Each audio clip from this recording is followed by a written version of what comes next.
இந்த பள்ளியின் சூழல் இனிமையாக இருக்கிறது. நான் வருகிற போதே நீங்கள் மகிழ்ச்சியாக இருக்கிற அதிசயத்தை பார்த்தேன். பெருவாரியாக பேச வருகிற சொற்பொழிவாளரை பார்த்த மாத்திரத்தில் பல மாணவர்கள் சுருண்டு போய் விடுவார்கள். சொற்பொழிவு கேட்பது என்பது ஒரு தற்கொலை முயற்சி என்று பல பேர் முடிவு செய்து வைத்திருக்கிறார்கள். ஆனால் நீங்கள் மகிழ்ச்சியாக வரவேற்கிற, கைதட்டுகிற, புன்னகை புரிகிற உங்கள் உற்சாகத்தை பார்க்கிற போது உங்களை பெற்றவர்கள் புண்ணியவான்கள்.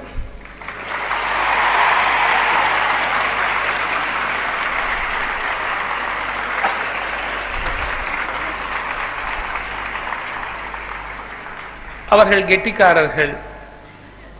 இந்த எஸ்ஆர்வி பள்ளி இடத்தில் உங்களை ஒப்படைத்து விட்டால் உங்கள் எதிர்காலம் பொற்காலம் என்ற நிம்மதியில் இருக்கிறார்கள். நானும் இது போன்று ஒரு பெண்ணாய் பிறந்து இப்படி இந்த சூழலிலே பள்ளியில் படிக்க முடியவில்லையே என்ற வருத்தத்தை தீர்ப்பதற்காகத்தான் உங்கள் யூனிஃபார்ம் கலரிலேயே ஒரு ஜிப்பாவாவது போட்டுக்கொண்டு வரலாம்.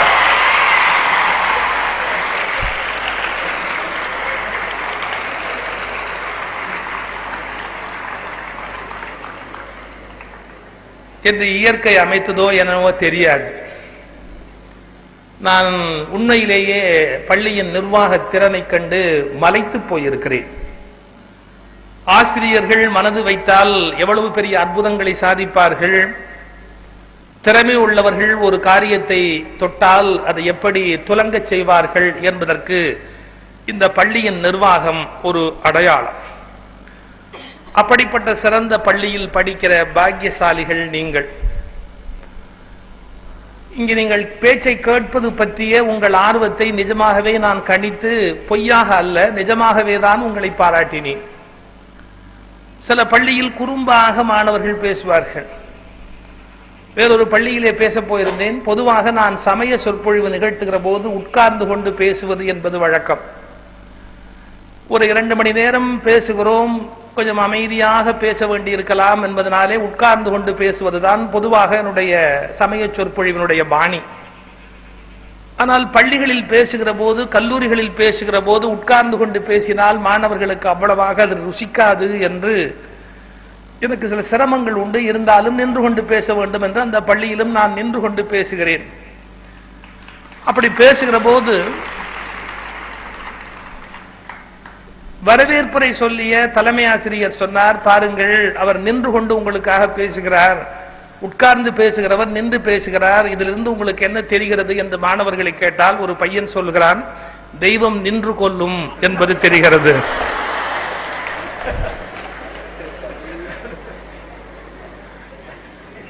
அவர்கள் சொற்பொழிவாளரை பற்றி எவ்வளவு உயர்ந்த அபிப்பிராயம் வைத்திருக்கிறார்கள் என்பதற்கு அது ஒரு அடையாளம். நான் அப்போது மகிழ்ச்சி அடைந்தேன். பொதுவாக சுயமாக சிந்திக்கிறவர்களை பார்க்கிற போது, தானாக ஒன்றை யோசிக்கிறவர்களை பார்க்கிற போது எனக்கு அளவு கடந்த மகிழ்ச்சி வரும். அப்படி இந்த பையன் சொன்னாலும் கூட அதில் ஒரு சொந்த கற்பனை இருக்கிறது, ஒரு சொந்த அணுகுமுறை இருக்கிறது. வேறொரு பள்ளியில் நான் பேச போன போது எனக்கு ஏற்பட்ட ஒரு வேடிக்கையான அனுபவம். அந்த பள்ளியில் படித்த மாணவர் அதே பள்ளியில் படித்து அதில் ஆசிரியராகி தலைமை ஆசிரியராகி இருக்கிறார். அதை பற்றி என்னிடத்தில் சொல்லும்படியாக சொன்னார். நான் இந்த பள்ளியில் படித்து இப்படி வந்திருக்கிறேன் என்பதை சொல்லுங்கள் என்ற மாணவர்களுக்காக சொல்ல சொன்னார். நான் அதை பெருமையாக சொல்லிக் கொண்டிருக்கிற போது முதல் வரிசையில் உட்கார்ந்திருந்த ஒரு பையன் இன்னொருவனை நிமிண்டு சொன்னார், சார் என்ன சொல்றார் புரியுதா? இங்க படிச்சா எங்கேயும் வேலை கிடைக்காதுன்னு நான் சொன்னேன். அந்த சார் எவ்வளவு நயமா சொல்லிக்கிட்டு இருக்கிறார் பாரு அப்படின்னு அவன் அதுக்கு ஒரு வித்தியாசமான அர்த்தத்தை சொல்லிட்டு இருக்கிறார். இந்த உலகம் குதர்க்கமயமானது. நாம் ஒன்று சொல்லுகிற போது அதை வேறு ஒரு அர்த்தத்தில் எடுத்துக் கொள்வார்கள். நான் நிறைய சொற்பொழிவு செய்திருக்கிறேன். ஆனால் சொற்பொழிவு செய்கிற என்னை திகைக்க வைத்த 2 வார்த்தை ஓஷோ என்ற சிந்தனையாளன் சொன்னது. 2 வார்த்தை என்னை உலுக்கி போட்ட வார்த்தை. நான் பேசுகிற போது நினைப்பேன், நான் என்ன பேசுகிறேன், மக்கள் ஏன் சில சமயம் தவறாக புரிந்து கொள்கிறார்கள், பிரச்சனைகளை ஏற்படுத்துகிறார்கள் என்று நான் நினைப்பது உண்டு. அதற்கு தீர்வு போல ஓஷோ 2 வார்த்தை சொன்னார். பேசுகிற பேச்சாளர் எல்லாரும் தெரிந்து கொள்ள வேண்டியவை, சொற்கள் என்னுடையவை, அர்த்தங்கள் உங்களுடையவை. சொற்கள் என்னுடையவை, அர்த்தங்கள் உங்களுடையவை. நான் என்ன அர்த்தத்தில் சொல்லுகிறேன் என்று அதே அர்த்தத்தில் நீங்கள் எடுத்துக்கொள்ள முடியாது. எனவே பேசுகிறவர்கள் சொற்கள் என்னுடையவை, அர்த்தங்கள் உங்களுடையவை என்பதை புரிந்து கொண்டால்தான் ஜாக்கிரதையாக பேச முடியும். இது பேச்சுக்கலையின் பெரிய ரகசியம். அது அவரவர்கள் அவரவருடைய சௌகரியப்படி அர்த்தம் பண்ணிக் கொள்வார்கள். ஒரு வாடகைக்கு குடியிருந்த ஒருவர் வீட்டுக்காரரை கொலை பண்ணிட்டார். மாசம் 1ஆம் தேதி ஒரு வாடகை கேட்டதுதான் தப்பு. அவரை க்ளோஸ் பண்ணிட்டார். கோர்ட்ல போய் கேஸ் நடக்கும்போது சொல்றாரு, ஜட்ஜி கேட்டார், என்னப்பா உங்க வீட்டு ஓனரையே க்ளோஸ் பண்ணிட்டே நியாயமான்? அந்த வீட்டுல குடியிருந்தவன் சொன்னா, அவர் தான் சார் கேட்டுக்கிட்டாருன்னா. என்ன கேட்டுக்கிட்ட? அவர் கேட்டதான் சார் நான் பண்ணேன். காலி பண்ணு காலி பண்ணு காலி பண்ணுனாரு. சரி காலி பண்ணுவோம்னு காலி பண்ணிட்டு. வார்த்தை பாருங்க, சொற்கள் என்னுடையவை, அர்த்தங்கள் அவருடையவை. நீங்கள் யாரிடத்தில் பேசுகிற போதும் நாம் என்ன கருத்தில் நினைக்கிறோமோ அதே கருத்தில் அந்த கருத்தை புரிய வைக்க முடியுமா என்பது கஷ்டம். நாம் ஏதோ ஒரு அர்த்தத்தில் சொல்லிக் கொண்டிருப்போம், அவர்கள் வேறு ஏதோ ஒரு அர்த்தத்தில் எடுத்துக் கொள்வார்கள். எனவே நீங்கள் யாரோடு பேசுகிற போதும் வாழ்க்கையின் முதல் இலக்கணத்தை தெரிந்து கொள்ளுங்கள். நீங்கள் என்ன அர்த்தத்தில் சொல்லுகிறீர்கள் என்பதை விட அவர்கள் என்ன அர்த்தத்தில் புரிந்து கொள்ளுகிறார்கள் என்பதை பற்றி தெரிந்து கொண்டால்தான் ஆபத்தில்லாத சிறந்த வாழ்க்கையை உங்களால் நடத்த முடியும். அதிலும் நீங்கள் பெண்கள் நாளை திருமணமாகி இன்னொரு வீட்டுக்கு போகிறவர்கள், அவர்கள் நீங்கள் போகிற வரைதான் அது இன்னொருவர் வீடு, போன பிறகு அது உங்களுடைய வீடு. அந்த வீட்டை எப்படி உங்களுடைய வீடாக ஆக்க முடியும் என்கிற எல்லா ரகசியங்களும் உங்களுக்கு நன்றாக தெரியும். அது ஆக்குகிற வரையில் நீங்கள் அங்கே பேசுகிற ஒவ்வொரு பேச்சும் விதவிதமாக அர்த்தம் செய்யப்படும். எனவே சொற்களை பற்றி கவனமாக இருங்கள். நல்ல முறையில் நீங்கள் வாழ வேண்டும் என்றால் சொற்களில் கவனம் அவசியம் என்பதை என் முதல் வேண்டுதலாக உங்களுக்கு சொல்ல விரும்புகிறேன். இன்றைய நம்முடைய விழாவின் தலைவர் அவர்கள் இந்த தலைப்பை பற்றி சொன்னார்கள், கனவு மெய்ப்பட வேண்டும். இது பாரதியினுடைய வரி. கனவு மெய்ப்பட வேண்டும் என்று பாடுகிறார் மகாகவி பாரதி. நம்முடைய அப்துல் கலாம் அவர்கள், பாரத ரத்னா அவர்களும் கனவு காணுங்கள் கனவு காணுங்கள் என்று சொல்லிக் கொண்டிருக்கிறார். அதை பற்றி தான் நம்முடைய தலைவர் அவர்கள் பேசுகிற போது குறிப்பிட்டார்கள். பகலில் காணுகிற கனவு எது, இரவில் காணுகிற கனவு எது என்று விளக்கம் உங்களுக்கு சொன்னார்கள்.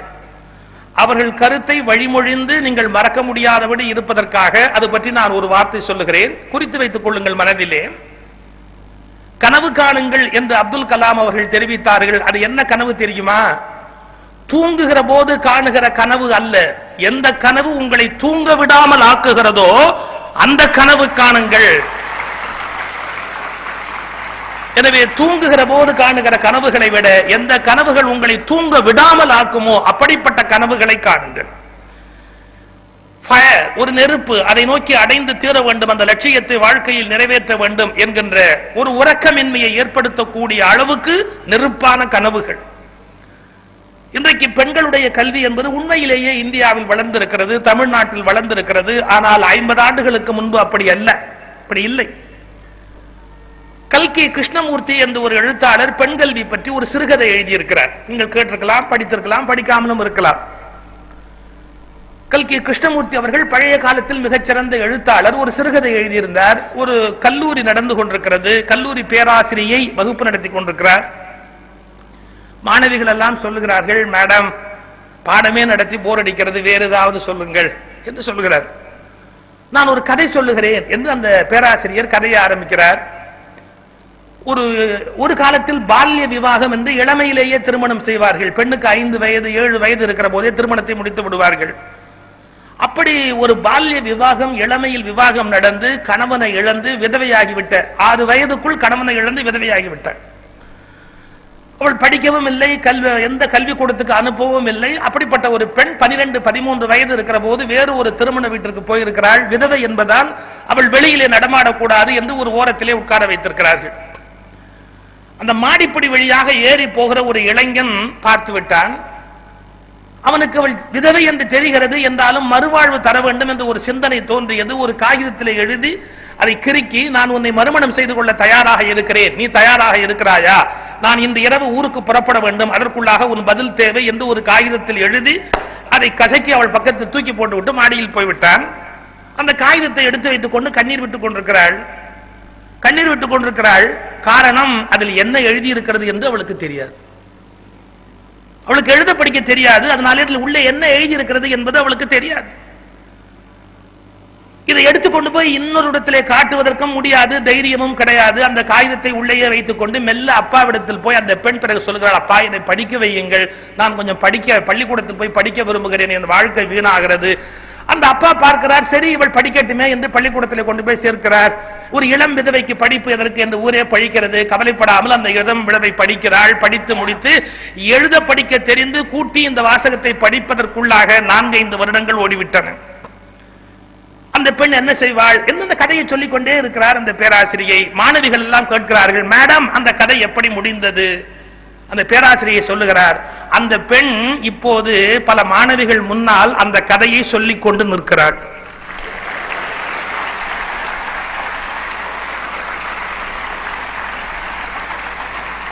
இது அந்த சிறுகதை, கல்கியினுடைய சிறுகதை முடிகிற இடம். பாருங்கள், ஒரு பெண்ணுக்கு அந்த எழுத படிக்க தெரியாததாலே அவளுக்கு கிடைத்திருக்க வேண்டிய அத்தனை பெரிய மறுவாழ்வு கிடைக்காமல் போய்விட்டது என்று கல்கி கண்ணீர் வடித்து எழுதிய சிறுகதையர்.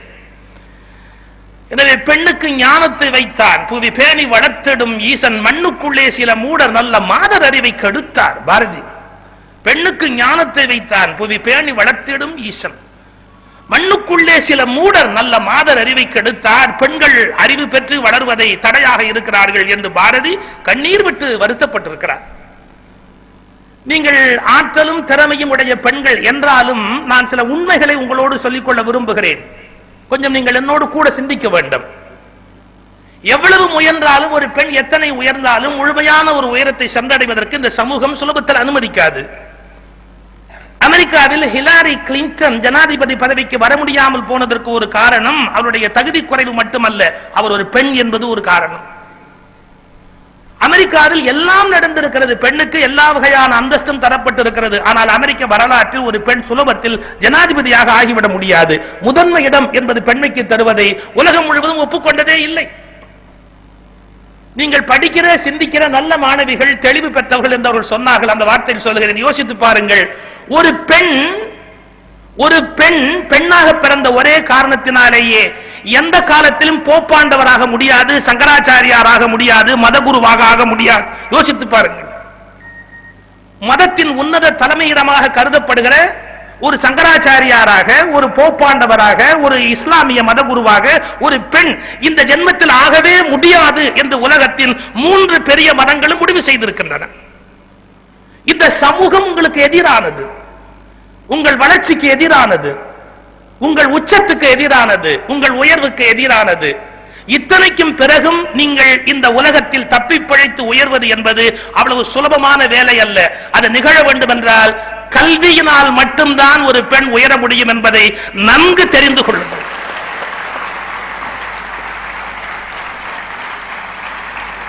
எனவே அந்த பெண்களுக்கான கல்வியை இங்கு அமைத்திருக்கிற இவர்களுக்கு நான் தலை வணங்குகிறேன். பெண் உயர்வடைவது அவ்வளவு சுலபம் அல்ல. பெண்ணுக்கு 1000 திறமைகள் இருந்தாலும் ஒரு பெண் உச்சத்துக்கு வருவது என்பது அவ்வளவு சுலபமான ஒரு காரியம் இல்லை. எனவே நீங்கள் உங்களை தகுதிப்படுத்திக் கொள்ள வேண்டும், நிறைய கற்க வேண்டும், உங்களுக்குள் இருக்கிற தலைமை பண்பு அதை வளர்த்துக் கொள்ள வேண்டும். ஒரு சின்ன இலக்கிய உதாரணம் சொல்லுகிறேன். நீங்கள் மகாபாரத கதை கேள்விப்பட்டிருக்கலாம். மகாபாரதத்தில் பாஞ்சாலி என்று ஒரு பெண் பாத்திரம் வருகிறது.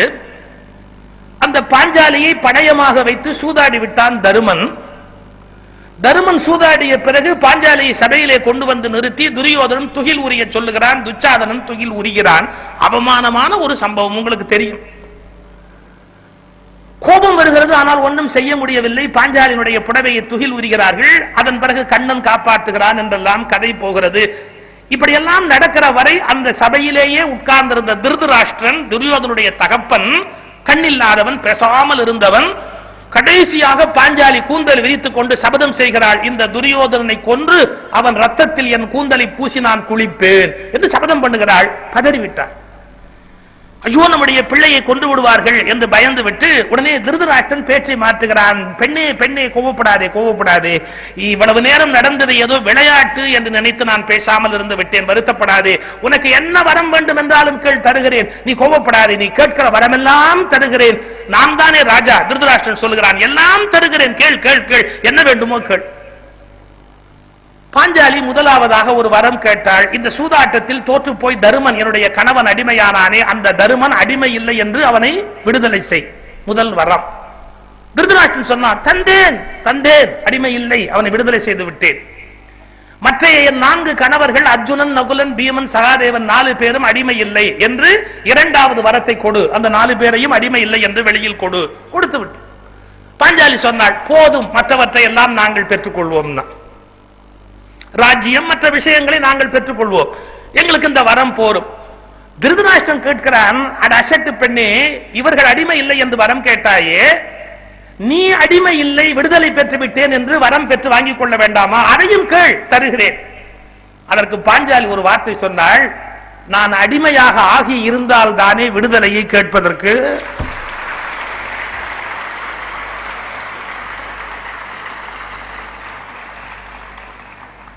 இவர்கள் அடிமையானது வரலாறு. என்னை வைத்து தர்மர் ஆடிவிட்டால் நான் அடிமையாகி விடுமா? என்னை வைத்து ஆடுவதற்கு இந்த தர்மருக்கு என்ன உரிமை இருக்கிறது? பாஞ்சாலி கேட்கிறார், என்னை வைத்து ஆடுவதற்கு இந்த தர்மருக்கு என்ன உரிமை இருக்கிறது? எனவே தர்மர் என்னை வைத்து ஆடி தோற்க முடியாது. நான் அடிமையாகவே ஆகாததால் விடுதலையை கேட்க வேண்டிய அவசியம் இல்லை. என்றைக்கும் எவனும் என்னை அடிமைப்படுத்த முடியாது என்று பாஞ்சாலி அறிவிக்கிறாள். அந்த பாஞ்சாலியின் துணிவு உங்கள் ஒவ்வொருவர் மனதிலும் எப்போதும் தங்கி இருக்க வேண்டும். எந்த காலத்திலும் யாருக்கும் அடிமையாகாதீர்கள், எதற்கும் அடிமையாகாதீர்கள், யாருக்கும் அடிமையாகாதீர்கள். இன்னொரு விண்ணப்பம், யாரையும் அடிமையாக்க நினைக்காதீர்கள், யாரையும் அடிமையாக்காதீர்கள், யாருக்கும் அடிமையாகாதீர்கள். இதுதான் மிகச்சிறந்த வாழ்வு. அந்த உன்னதமான வாழ்வை நீங்கள் பெற வேண்டும் என்றால் உயர்ந்த எண்ணங்கள், உயர்ந்த லட்சியங்கள், உயர்ந்த கொள்கைகள், உயர்ந்த சிந்தனைகள், இவற்றை நீங்கள் வளர்த்துக் கொள்ள வேண்டும். ஒரு அருமையான குறளை இங்கே இணைப்புரை சொல்லி ஆசிரியை அவர்கள் மிக அழகாக சொன்னார்கள். உள்ளம் உடைமை, உடைமை, ஊக்கமுடைமை என்பதெல்லாம் பற்றி சொன்னார்கள். ஒரு திருவள்ளுவருடைய அருமையான கருத்து. அவர்களுடைய பல ஒலிநாடாக்களையும் குறுந்தகடுகளையும் கேட்டிருக்கிறார்கள், பார்த்திருக்கிறார்கள். விசிடி, ஏசிடி என்றெல்லாம் வந்திருக்கிறது, அவர்கள் பார்த்திருக்கிறார்கள். அதில் ஒன்று நான் பேசியது, நான் நினைக்கிறேன் சிங்கப்பூர் நான் போயிருந்த போது 10,000 மக்கள் முன்னிலையில் நான் பேசிய ஒரு நல்ல செய்தி அது. ஒரு திருக்குறள். அந்த திருக்குறளை நான் நேராக சொல்லவில்லை, கொஞ்சம் கோணலாக சொல்லுகிறேன். ஒரு கற்பனை, ஒரு பள்ளிக்கூடத்தினுடைய இலக்கிய மன்ற விழாவுக்கு திருவள்ளுவர் போனார் என்று நான் கற்பனை செய்வது வழக்கம். திருவள்ளுவர் ஏன் ஒரு பள்ளிக்கூட இலக்கிய மன்ற விழாவுக்கு போனார் என்று கேட்கல. ஒன்று வள்ளுவருக்கு போதாத காலமாக இருக்கலாம், அல்லது மாணவர்களுக்கு போதாத காலமாக இருக்கலாம். நான் இப்படி ஏன் சொல்கிறேன் என்றால், சென்னையிலே ஒரு பள்ளியிலே அழைத்திருந்தார்கள், மாடல் ஸ்கூல் அது. நான் பேச போகிற போது தலைமை ஆசிரியர் என்னை அப்படி ஓரமா அழைத்து சொன்னார், கொஞ்சம் பார்த்து பேசுங்க. ஏன் அப்படின்னு, இங்க வந்தவங்க கைகாலோடைய போனதில்லை. என்ன சார், மாடல் ஸ்கூல் மாதிரி பள்ளின்னு போட்டிருக்குது, பசங்க இப்படியா? அந்த ஹெட்மாஸ்டர் சொன்னார் பாருங்க, பசங்க ஒரு மாதிரி. இந்த மாதிரிங்கிறதுல இத்தனை மாதிரி இருக்குங்கிறது எனக்கு அப்பதான் தெரிஞ்சது. பசங்க ஒரு மாதிரி. அப்ப அது மாதிரி ஒரு பள்ளிக்கூடத்தில் போய் பேசுறது எவ்வளவு கஷ்டம். திருவள்ளுவர் போய் எங்கேயோ தப்பா சிக்கிட்டார். திடீர்னு மாணவர்களை பார்த்து ஒரு கேள்வி கேட்டார். எதுல இருந்த மாணவர்களை பார்த்து ஒரு கேள்வி கேட்டார், தம்பி தாமரை பூவின் உயரம் என்ன அப்படி ஒரு கேள்வி கேட்டார். உடனே ஒரு பையன், உங்களுக்கு தெரியும், கேட்டவொடனே பசங்க போய் சொல்ல மாட்டான். இப்படி கேள்வி கேட்டவொடனே ஒரு பையனை பார்த்துக்க, தம்பி தாமரை பூவின் உயரம் என்ன. ஆமா, அடுத்த பையனை பார்த்தான். பையன் அடுத்த பையனை பார்த்தா என்ன அர்த்தம் தெரியுமா? அந்த கேள்வி அப்படியே அலாக்கா தூக்கி அவன் மேல போட்டாச்சுன்னு அர்த்தம். இனி அவனாச்சு அந்த கேள்வியாச்சு, அதுக்கும் எனக்கும் ஒன்னும் சம்மதம் இல்லப்பா அப்படின்னு. அந்த பையன் மகா உத்தம நேர திருவள்ளுவரே பார்த்தான். உன் கேள்வியை நீயே வச்சுக்க, நாங்க ஒத்துமையா முட்டாளா இருக்கோம், கெடுத்துறாரு. திருவள்ளுவரே பார்த்தேன். திருவள்ளுவர் நொந்து போயிட்டார். கேள்விக்கு ஒன்றும் பதில் சொல்ல மாட்டேங்கிறானே, நொந்து போயிட்டாரு. இப்ப ஒரு பையனு கூட தெரியாதா அப்படின்னார். ஒரு பையன் பார்த்தான், டே சொல்லாட்டி தாடி விடாதுடா. எந்திரிச்சா, தாமரை பூவின் உயரம் 2 அடி. இந்த திருவள்ளுவர் கேட்டார், இது ஏன் 3 அடி இருக்காதா அப்படின்னார். வச்சுங்க, உங்களுக்கு தான் இவ்வளவு விவரமா தெரியுது, அப்படியே அனவசியமா என்ன கேட்கறீங்க? அவரு நொந்து நூலை போயிட்டார். ஒரு பையன் கூட சொல்ல மாட்டேங்கிறானே அப்படின்னு. கடைசியா ஒரு பையன் வந்துச்சா, ஒவ்வொரு இடத்துலயும் அறிவாளி இருக்குத்தானே செய்வான். ஒரு பையன் எந்திரிச்சா, ஐயா உங்கள் கேள்வி தவறு அப்படின்னா. திருவள்ளுவருக்கு ரொம்ப சந்தோஷம், என்ன உண்மையை நெருங்கிட்டா. உங்கள் கேள்வி தவறு எப்படி சொல்ற அப்படின்னார். தாமரைக்குன்னு என்னங்கய்யா உயரம் இருக்கு, அதுக்குன்னு ஒரு உயரம் கணக்கு இருக்கா? தண்ணிக்கு மேல நிக்கணும்னு தாமரைக்கு தெரியும், அவ்வளவுதான். இப்ப தண்ணி 2 அடி இருந்தா அதுக்கு மேல நிக்கும், தண்ணி 3 அடி போயிட்டா அதுக்கு மேல போயிடும், தண்ணி 4 அடி போயிட்டா அதுக்கு மேல போயிடும். அப்ப தாமரைக்குன்னு ஒரு உயரம் கிடையாது. அப்படி வேணா சொல்லலாம். என்ன? தண்ணீரின் உயரம் தாமரையின் உயரம், தண்ணீரின் உயரம் தாமரையின் உயரம். சொல்லிட்டு உட்கார போனா பாருங்க, திருவள்ளுவர் அவனை பார்த்தா நில்லு நில்லு நில்லு, அடுத்த கொஸ்டின். உங்களுக்கு ஒரு உண்மை சொன்னேன், ஸ்டூடெண்ட் சைக்காலஜி என்னன்னு சொன்னேன். கேள்வி கேட்டோம்னா அடுத்த பையனை பார்ப்பான்னு.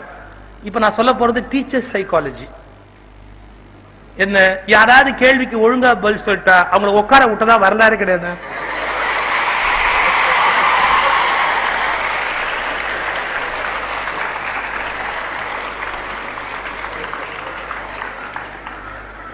உட்கார விட்டா டீச்சர் கிடையாது. அவங்களுக்கு என்ன ஆச்சரியம், இப்படி ஒரு அறிவாளி நம்ம எப்படி படிக்கிறாங்க அப்படின்னு ஒரு ஆச்சரியம். அல்ல இன்னும் 2 கேள்வி கேட்டு இவன் உனக்கு ஒண்ணு தெரியாது உட்கார் அப்படின்னா ஒரு திருப்தி தான். ஸ்டூடெண்ட் சைக்காலஜி, இது டீச்சர் சைக்காலஜி. என்ன பண்ண முடியும்? திருவள்ளுவர் டீச்சர் தானே. Basically is a teacher, universal master, the jagat guru அப்படிங்கிறதுக்கு யாரு கரெக்ட் ஆள் அப்படின்னா திருவள்ளுவர், தி யுனிவர்சல் மாஸ்டர். உடனே திருவள்ளுவர் கேட்கிறார், உட்கார போன பையனை பார்த்து உட்கார உட்கார உட்கார. தண்ணீரின் உயரம் தாமரையின் உயரம், கரெக்ட். அடுத்த கேள்வி கேட்டார், என்ன தெரியுமா? வாழ்க்கையில் உன்னுடைய உயரம் என்ன? வாழ்க்கையில் உன்னுடைய உயரம் என்ன? இதுக்கு என்ன பதில் சொல்றது? 5 அடி 3 அங்குலம், 5 அடி 4 அங்குலம், அது பதில் இல்ல. என்ன வாழ்க்கையில் உன்னுடைய உயரம்? இன்னைக்கு நான் வந்து இந்த அர்த்தத்தை உங்களுக்கு புரிய வச்சாச்சுன்னா நான் இங்க வந்த பர்பஸ் முடிஞ்சு போச்சுன்னு அர்த்தம். ஒவ்வொரு மனிதர்களுக்கும் வாழ்க்கையில ஒரு உயரம் இருக்கு, ஒரு சிகரம் இருக்கு, ஒரு உச்சம் இருக்கு. அவங்க அந்த லெவல் ரீச் பண்றதுதான் வாழ்க்கையினுடைய டார்கெட். எல்லாத்துலயுமே இருக்கு. அதாவது என்ட்ரி பாயிண்ட்னு ஒண்ணு இருக்கு, எக்ஸிட் பாயிண்ட்னு ஒண்ணு இருக்கு. என்ட்ரி பாயிண்ட் கீழே தான் இருக்கும், நல்ல உச்சத்துக்கு போயிட்டு அப்படி எக்ஸிட் பாயிண்ட் வெளியே போயிடணும். அதான் வாழ்க்கை வாழுகிற முறை. இப்ப உச்சம்னா என்னங்கிறதுக்கு ஒரு உதாரணம் சொல்ற பாருங்க. ஒரு படத்துல ஒருத்தர் நடிக்கணும்னு நினைக்கிறாரு, சான்ஸ் கேட்டு டைரக்டர், பினான்சியர், பிலிம் ப்ரொடியூசர் வீடு வீடா ஏறி இறங்கி எனக்கு ஒரு சான்ஸ் கொடுங்க, சான்ஸ் கொடுங்க அப்படிங்கிறாரு. உச்சத்துல இருக்கிறாருன்னு அர்த்தமா? அவர் கீழே இருக்கிறார், நடிகரா உள்ள வர்றார். திடீர்னு பெரிய நடிகர் ஆயிட்டார். அவர் படம் அப்படி ஓட ஆரம்பிக்குது. உடனே என்ன பண்றாரு? ஒரு டைரக்டர் நேரா அவர் வீட்டுல போய் உட்காந்துக்கிட்டு, அண்ணே எப்படியாவது நம்ம படத்துக்கு நீங்க ஒரு கால் ஷீட் கொடுக்கணும், நம்ம படத்துக்கு ஒரு டேட் கொடுக்கணும், நீங்க நடிக்க வரணும் அப்படிங்கிறார். அப்படி யோசிச்சுட்டு அவர் சொல்றாரு, 20 கோடி கொடுப்பீங்களா? 20 கோடி. 20 கோடி. இப்ப 20 கோடின்னு அவர் கேட்கிறாருன்னா என்னன்னு புரிஞ்சுதா? தன்னுடைய சம்பளம் என்ன அப்படிங்கறத இப்ப அவரே பிக்ஸ் பண்ணி கேட்கிறார். பொருளாதார ரீதியான உலகியல் வெற்றி, நீங்க ஒரு துறையில மேல வந்திருக்கீங்கிறதுக்கு அடையாளம் ஒரு சின்ன இலக்கணம், பொருள் சம்பந்தப்பட்ட இலக்கணம். ஒன்னே ஒன்னு சொல்லட்டுமா? என்ன? என் சம்பளம் என்ன என்று இன்னொருவர் முடிவு செய்கிற வரை நான் உயரவில்லை என்று பொருள். என் சம்பளம் எவ்வளவு என்பதை என்றைக்கு நானே முடிவு செய்கிறேனோ அன்றைக்கு என் துறையில் நான் உச்சத்தில் இருக்கிறேன் என்று பொருள். இது ஒரு இலக்கணம். அது 5 ரூபாயா இருக்கலாம், 5 கோடியா இருக்கலாம், 50 கோடியா இருக்கலாம், அது கவலை இல்லை. என் சம்பளம் என்ன என்பதை நானே முடிவு செய்கிறேன் என்கிற போது என் தொழிலில் நான் உச்சத்தில் இருக்கிறேன். இதுதான் இலக்கணம். இது பொருள் சம்பந்தப்பட்டது. இதை தாண்டி எத்தனையோ இருக்கு. இப்ப எல்லாத்தையுமே பொருள் அளவு போல கொள்ள முடியுமா என்ன? இப்ப நான் ஒரு சொற்பொழிவாளர், என்ன கூப்பிடுறாங்க, நான் அப்படியே பார்த்துட்டு பேச வரீங்களா அப்படி கூப்பிட்ட உடனே 1 கோடி 1 கோடி. உடனே என்ன சொல்லுவாங்க உங்க ட்ரஸ்டி? 1 கோடியில போய் உட்காரு. நீங்க 1 கோடி தானே கேட்டீங்க, இந்த கோடி வேணுமா அந்த கோடி வேணுமா எந்த கோடி வேணுமா பார்த்து போய் உட்காருங்கன்றார். முடிஞ்சு போச்சு கதை. அப்ப எனக்கு வந்து உச்சமே கிடையாது. சொற்பொழிவாளனா உள்ள நுழைஞ்சாலும் எனக்கு உச்சமே கிடையாது. யார் சொன்ன? என்றைக்கு நான் என்ன பேசுகிறேன் என்பதை பற்றி 1 கோடி காதுகள் காத்திருக்கின்றனவோ அன்றைக்கு என் துறையில் நான் உச்சத்தில் இருக்கிறேன் என்று பொருள்.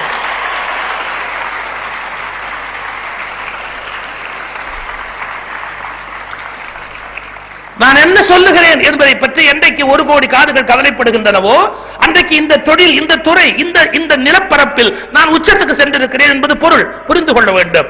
ஒரு மனிதன் தன் வாழ்வின் சிகரத்தை தொடாமல் சாகக்கூடாது.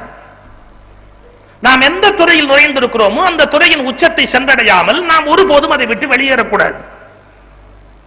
இந்த எண்ணம் மனதில் இருக்கணும். நான் எந்த தொழில், எந்த துறை, எந்த பகுதியில் நுழைந்திருக்கிறேனோ அதனுடைய உச்சத்தில் இருக்க வேண்டும். நான் ஏன் உங்கள் நிர்வாகிகளை பாராட்டுகிறேன் என்றால், ஒரு பள்ளி கல்வி நிறுவனம் எப்படி இருக்க வேண்டும் என்பதற்கு இன்றைக்கு தமிழ்நாட்டில் இலக்கணம் சொல்லுகிறவர்கள் SRV பள்ளி போல் இருக்க வேண்டும் என்று சொல்லுகிறார்கள்.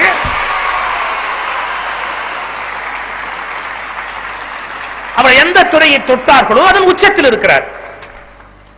நாம் எந்த துறையில் போயிருக்கிறோமோ அதனுடைய உச்சத்திலே சென்றடைய வேண்டியது நம்முடைய கட்டாயம். இதை திருவள்ளுவர் கேட்கிறார். சார், திருவள்ளுவர் இப்படி ஒரு மோட்டிவேஷனல் திங்கர், அவர் ஒரு இன்டர்நேஷனல் ரெப்யூட்டட் பர்சனாலிட்டிங்களா நமக்கு தெரியாது. நாம திருவள்ளுவரை 2 மார்க்குக்கு போட்டே கொண்டுட்டோம். திருக்குறள்ல என்ன தேடணும்னா ஈறுகட்ட எதிர்மறை பெயரச்சம் தேடணுமே ஒழிய வேற என்னத்தை தேடணும்? திருக்குறள்ல போய் ஒரு இன்டர்நேஷனல் லீடர்ஷிப்புக்கு வேண்டிய பொட்டன்சி என்ன அப்படிங்கறத, லீடர்ஷிப் குவாலிட்டிஸ் என்னங்கறத திருக்குறள்ல இருந்து யூ கேன் லேர்ன். அப்ப என்ன சொல்றாரு பாருங்க, எவ்வளவு சின்ன வார்த்தை பாருங்க. தம்பி, தண்ணீரின் உயரம் தாமரையின் உயரம் தெரிஞ்சு போச்சு, வாழ்க்கையில் உன்னுடைய உயரம் என்ன அப்படின்னு கேட்டார். அவனுக்கு சொல்ல தெரியல, உட்கார்ந்துட்டார். திருவள்ளுவர் யோசிக்கிறாரு. அப்புறம் அவனுக்கு பார்த்து விளக்கம் சொல்ல ஆரம்பிச்சார். தம்பி, தண்ணீரின் உயரம் தாமரையின் உயரம், வாழ்க்கையில் உன்னுடைய உயரம் உன்னுடைய எண்ணத்தினுடைய உயரம். எண்ணங்கள் உயர உயர வாழ்க்கை உயருகிறது, எண்ணங்கள் தாழ தாழ வாழ்க்கை தாழுகிறது. ஒரு திருக்குறள் நீங்க படிச்சதுதான். வெள்ளத்து அணைய மலர் நீட்டம் மாந்தர்தம் உள்ளத்து அணையது உயர்.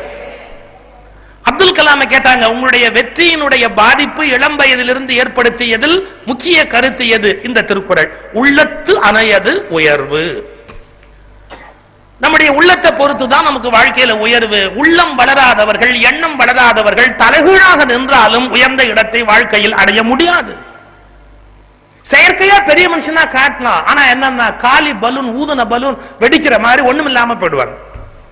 பட் எண்ணத்தில் உயர்ந்தவர்கள், அவர்களை கடவுளே கூட தடுத்து நிறுத்தினாலும் வாழ்க்கையில் மேல வந்துருவாங்க. நான் இன்னொரு உதாரணத்துக்காக சொல்றேன், ஒரு இலக்கியத்துக்காக. மகாபாரதத்தில் இன்னொரு காட்சி இருக்கு. கர்ணன் அப்படின்ற ஒரு பாத்திரம் கொடுக்கிற இயல்புடையவன், அவனுடைய தேர் சகதியில சிக்கிச்சு உயிர் உள்ளையா வெளியிலையான்னு போராடிட்டு இருக்கிறான் தேர் சக்கரத்தோட. அவன் மேல அம்பு விட்டுக்கிட்டே இருக்கிறான் அர்ஜுன, ஆனா கர்ணன் சாகல. உடனே கிருஷ்ண பரமாத்மாவை இப்படி திரும்பி பார்த்து அர்ஜுனன் கேட்டான், கிருஷ்ணா, நான் எத்தனையோ அம்பு விட்டுட்டேன்டா, இந்த கர்ணன் சாக மாட்டேங்கிறானேடா, ஏன்டா சாக மாட்டேங்கிறான் அப்படின்னு. அதுக்கு கிருஷ்ணன் சொன்னான், அவன் சாகவே மாட்டான்டா. இதை இப்ப சொல்றியே, நீ சண்டை ஆரம்பிக்கிறதுக்கு முன்னாடி சொல்லியிருந்தா நான் சண்டையே தொடங்கி இருக்க மாட்டேன்னு. அதுக்கு கிருஷ்ணன் சொன்னா, நீ இப்ப கேட்கிறியே, நீ அப்பவே கேட்டிருந்தா அப்பவே நான் இதையும் உனக்கு சொல்லியிருப்பேன். விளையாடுறத நிறுத்து, இப்ப இந்த பயலை எப்படி க்ளோஸ் பண்றது அப்படின்னு. அப்ப கிருஷ்ணன் ஒரு வார்த்தை சொன்னான் பாருங்க, உன்னால அவனை க்ளோஸ் பண்ண முடியாது.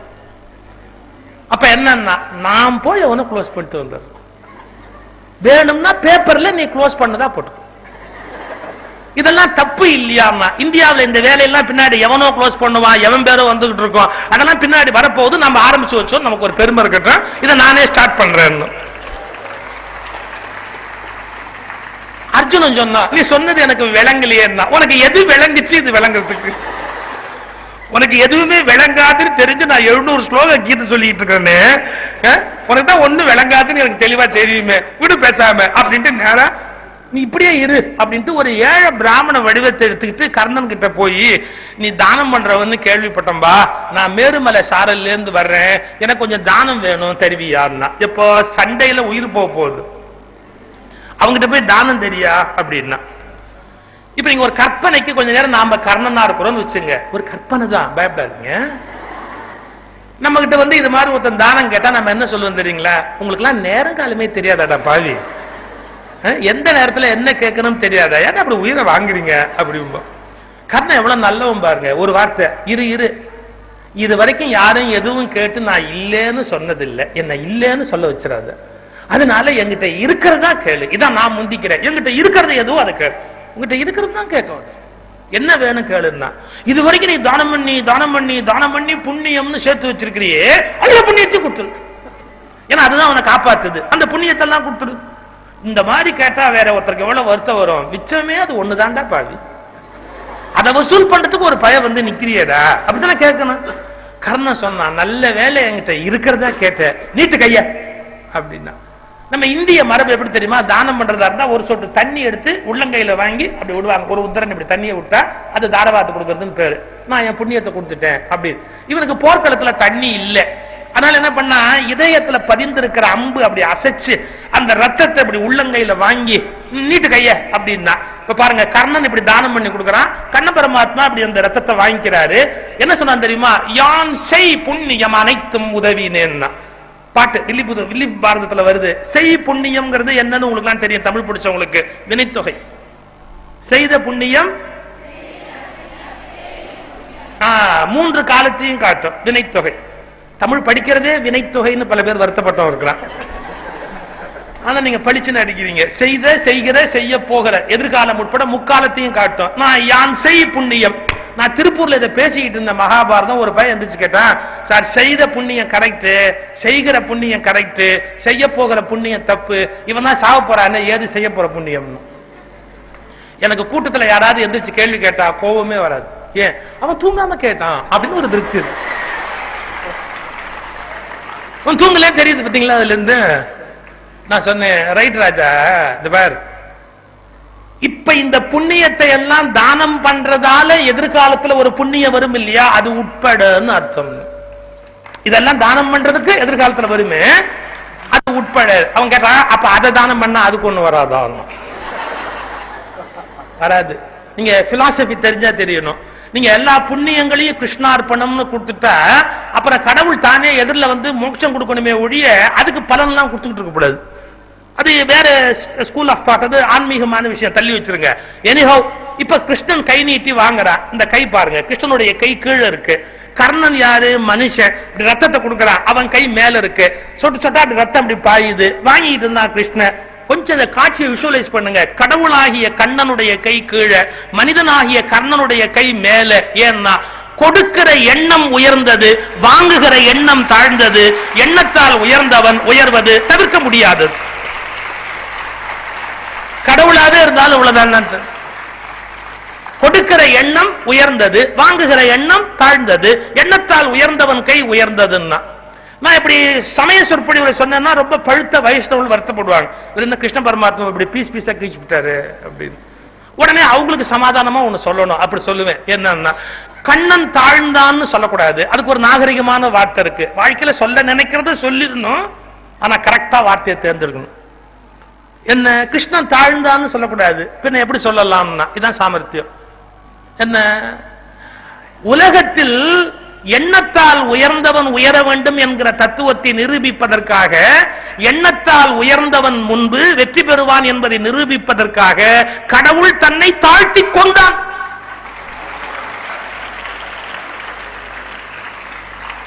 அது ஒண்ணு தப்பு இல்லையா? இதுக்கு ஒரு திருக்குறள் துணை இருக்கு தெரியுமா? குடி செய்வல் என்னும் ஒருவருக்கு, குடி செய்வல்னா I will do something benefit to the society.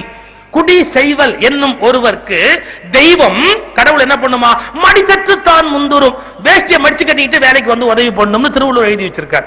குடி செய்வல் என்னும் ஒருவருக்கு தெய்வம் மடிகற்று தான் முந்துரும். அப்படி கர்ணன் உயர்ந்த காரியம் செய்வதற்கு கடவுள் தன்னை தாழ்த்தி கொண்டான். அப்படி எடுத்துக்கலாம். ஆனா நீங்க மனசுல பதிய வைக்க வேண்டிய விஷயம் என்ன? எண்ணங்களால் உயர்ந்தவர்கள் உயர்வதை யாராலும் மாற்ற முடியாது. இதுக்கு எதிர்மறை என்ன? எண்ணங்களால் தாழ்ந்தவரை யாரும் காப்பாற்ற முடியாது. அப்ப உங்கள் வாழ்க்கையை எது உருவாக்குகிறது? உங்கள் எண்ணங்கள் தான் உங்கள் வாழ்க்கையை உருவாக்குகிறது. Please B clear. மற்றவங்க இல்ல, உங்க எண்ணம் தான் உங்களை உருவாக்குது. உங்க மனசுல ஒரு விஷன், ஒரு வகையான உருவம், செல்ஃப் இமேஜ்னு பேரு, தன்னை பற்றிய ஒரு வகையான உருவம் இருக்கும். அந்த உருவம் செதுக்கப்பட செதுக்கப்பட செதுக்கப்பட நீங்கள் தெய்வமாகிறீர்கள். அந்த உருவத்தை காலில் போட்டு மிதிக்க மிதிக்க மிதிக்க நீங்கள் வாழ்க்கையில் தோல்வி அடைகிறீர்கள். அப்ப நீங்கள் ஜெயிப்பதும் நீங்கள் தோற்பதும் உங்கள் கையில தான் இருக்கு. இந்த சீக்கிரத்தை புரிஞ்சுக்கிட்டா போதும். அவங்க சொன்னாங்க பாருங்க, ஒரு ஆசிரியர் எப்படி வந்து மாணவர்களிடத்துல ஒரு சப்ஜெக்ட் வரலன்னா எப்படி படிக்கணும்னு ரொம்ப அருமையா சொன்னாங்க. பயாலஜி வரலன்னா முதல்ல இப்படி வராத புத்தகத்தை பார்த்து போட்டு பிறகு நிறுத்தி இடையில பார்த்து பிறகு மேல வந்தாங்க. இது மாதிரி நான் ஒரு சம்பவம் அண்மையில கூட சன் டிவியில பேசும்போது சொன்னேன். ஒரு ராமகிருஷ்ண மடத்து குருஜி சுவாமி முக்தானந்தஜி, அந்த சுவாமிஜி ஹாஸ்டல் வார்டனாவும் இருந்திருக்கிறார். அவர் ஒரு சம்பவம் எழுதுறார். ஒரு நாள் பசங்களை எல்லாம் கூப்பிட்டு உட்காந்து பேசிக்கிட்டு இருந்ததுக்கு அப்புறம் அவர் உள்ள போறார். ஒரு பையன் வந்து சொன்னா, சுவாமி எனக்கு ஒரு சின்ன ப்ராப்ளம், எனக்கு எனக்கு மட்டும் கணக்கு சொல்லி தர முடியுமா அப்படின்னு கேட்டிருக்கான். எனக்கு மட்டும். உடனே அவர் கேட்டிருக்காரு, அது என்ன உனக்கு மட்டும்? அதுக்கு அவன் சொல்லியிருக்கான், எனக்கு மட்டும் கணக்கு வராது. அவர் திருப்பி கேட்டார், உனக்கு கணக்கு மட்டும் வராதா இல்ல உனக்கு மட்டும் கணக்கு வராதா, கரெக்டா சொல்லு அப்படி. சாமி எனக்கு மட்டும் கணக்கு வராது. அது எப்படி உனக்கு மட்டும் கணக்கு வராது, பாக்கி பேருக்கெல்லாம் வரும்னு? இல்ல எல்லாருமே அப்படித்தான் சொல்லிக்கிறாங்க. எல்லாரும் சொல்லிக்கிறாங்கப்பா, நீ சொல்லு அப்படின்னா. இல்ல நானே முடிவு பண்ணிட்டேன் எனக்கு வராது. ஏன் வராது? எனக்கு 6th அப்படிதான் சொன்னாங்க, 7th அப்படிதான் சொன்னாங்க, 8th அப்படிதான் சொன்னாங்க, அதான் எனக்கு கணக்கு வராது. அந்த சுவாமிஜி பார்த்திருக்காரு, சரி உனக்கு ஒரு ப்ராப்ளம் இருக்கு, 9:30க்கு அப்புறம் நான் ஃப்ரீ ஆயிடுவேன், எல்லா ஒர்க்கையும் முடிச்சுட்டு 1 hour என்னோட உட்காரு, நம்ம ஆரம்பிப்போம். அப்புறம் அவர் சொல்றாரு, ஒரு வாரம் அந்த பயலுக்கு கணக்கு கொடுத்த உடனே அவரே யோசிச்சாரா, நம்ம தப்பா இந்த பயலோட ஒரு சேலஞ்ச் பண்ணிட்டோம், இவன் கணக்கு வராதுங்கிறதுல அவ்வளவு உறுதியா இருக்கான். டக்குன்னு அந்த சுவாமிஜி ஒரு ட்ரிக் பிளே பண்ணார் பாருங்க, அதான் அந்த சுவாமியோட டெக்னிக். டக்குன்னு என்ன பண்ணிட்டாரு, சிம்பிளா ஒரு 100 கணக்கு எடுத்து வச்சுக்கிட்டார். என்ன 2 2 எவ்வளவு, 4 4 1 எவ்வளவு, 5. சிம்பிளா கணக்கு ஒரு 100 கணக்கு ரெடி பண்ணிக்கிட்டார். வந்தா உட்கார், இன்னைக்கு நம்ம கணக்கு போடுவோமா, சாமி வராதுன்னா போடுவோம், உட்கார். வருதா வராதுன்னு அப்புறம் பார்ப்போம். 2 + 2 4 அப்படின்னா வருது வருது. அவனே எப்படி பார்த்தான், ஏதோ தப்பா வந்துருச்சு சாமி, வந்திருக்கப்படாது, வந்துருச்சு. 4 + 1 எவ்வளவு, 5 வருது, கரெக்டா வருது. நான் சொல்றது உண்டு அடிக்கடி, மற்றவங்க விமர்சனங்கிறது என்னன்னு கேட்டீங்கன்னா எம்டி ஒப்பீனியன்ஸ், காலி அபிப்பிராயங்கள். They are empty opinions. அவங்க ஏதோ சொல்லிட்டு போவாங்க, நிறைய சொல்லிட்டு போவாங்க நம்மளை பத்தி ஒப்பீனியன்ஸ். ப்ளீஸ் டோன்ட் கேர், அதெல்லாம் பத்தி மதிக்க வேண்டிய அவசியமே இல்லை. அவமதிக்காதீங்க லைஃப்ல யாரையும், ஆனா அதை பெருசா கேர் பண்ணிட்டு வருத்தப்படாதீங்க. உனக்கு வராது, உனக்கு டான்ஸ் வராது, உனக்கு பாட்டு வராது அப்படின்னா யாரோ சொல்றதுல ஒரு பெரிய விஷயம் இல்ல. நான் ஒரு வார்த்தை சொல்லட்டுமா, நம்மை பற்றிய நம்முடைய அபிப்பிராயங்கள் தான் நம்முடைய வாழ்க்கையை நிர்ணயிக்கின்றன சொன்னேன். 2 ஃப்ரேஸ் சொல்றேன். வெற்றி நிச்சயம் என்னுடைய புத்தகம் வந்திருக்கு, உங்க லைப்ரரியில இருந்தா படிச்சு பாருங்க. அந்த வெற்றி நிச்சயங்கிற புத்தகத்தை சொல்லி இருந்தேன், நம்மை பற்றிய பிறரது அபிப்பிராயங்கள் வெறும் காலி அபிப்பிராயங்கள். நம்மை பற்றிய பிறரது அபிப்பிராயங்கள் வெறும் காலி அபிப்பிராயங்கள். ஆனால் நம்மை பற்றிய நம்முடைய அபிப்பிராயங்கள் நம் வெற்றி மாளிகையின் அஸ்திவாரங்கள். வெற்றி மாளிகையுடைய அஸ்திவாரமே எதுன்னு கேட்டா நம்மை பற்றிய நம்முடைய அபிப்பிராயம். உங்களுக்கு தெரியும், பாரதி வாழ்ந்த காலத்துல பாரதிய பாயட்னு யாராவது ஒத்துக்கிட்டாங்களா? யாருமே ரெகக்னைஸ் பண்ணல. ஊவே சாமியாருக்கு பாரதியோட அருமை தெரியலையே. பாரதி was alive, பாரதி உயிரோடு இருந்த போது nobody was that to care. அவருடைய அருமை யாருக்குமே தெரியல. மகாத்மா காந்தி சொல்றார், இந்த மனுஷன் கவனிக்கப்பட வேண்டியவன் அப்படின்னு. ஒரு 2 நிமிஷம் பார்த்துட்டு காந்தி ஜட்ஜ் பண்றாரு, தமிழ்நாடு ஜட்ஜ் பண்ணலையே. ஆனா பாரதிய ஏன் பாரதிய தமிழ்நாட்டில் மதிக்கல தெரியுமா? பாரதியினுடைய கவிதையை ஏன் மதிக்கல தெரியுமா? அவன் கவிதை புரியுறாப்புல இருந்தது. நம்ம ஊர்ல புரியாம ஏதாவது சொன்னா பெரிய மனுஷன், புரியுறாப்புல சொல்றாரு, புரியுது அப்புறம் என்னப்பா பெரிய மனுஷன், நீங்க என்ன பண்ணுவீங்க? அவன் எழுதுறான் பாரதி, அவனை புரிஞ்சுக்கல, உலகம் பாராட்டல, பரிசு கொடுக்கல, விருது கொடுக்கல, அங்கீகரிக்கல. இப்ப பாருங்க, நான் இந்த வார்த்தை சொல்ற தயவு செய்து ஞாபகம் வச்சுங்க. உழைக்கிறது பாடுபடுறதோடு நம்மளுடைய வேலை முடிஞ்சு போச்சு. சொசைட்டி நம்மளை அங்கீகரிக்கலாம் ஒரு இம்மி கூட வருத்தப்படக்கூடாது. இதுக்கு நான் என்னுடைய புத்தகத்தில் ஒரு வார்த்தை இருக்கேன், நான் விரல்களோடு இருக்கிறேன், எனக்கு மோதிரங்கள் இல்லை என்பதை பற்றி கவலை இல்லை. சில பேர் மோதிரங்களை வைத்திருக்கிறார்கள் அழுகிய விரல்களோடு.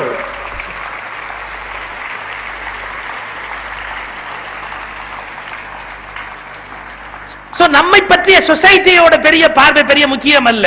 ஆனா நாம குவாலிட்டி குவாலிஃபைடு அப்படிங்கிற போது அது போதும் வெற்றிக்கு.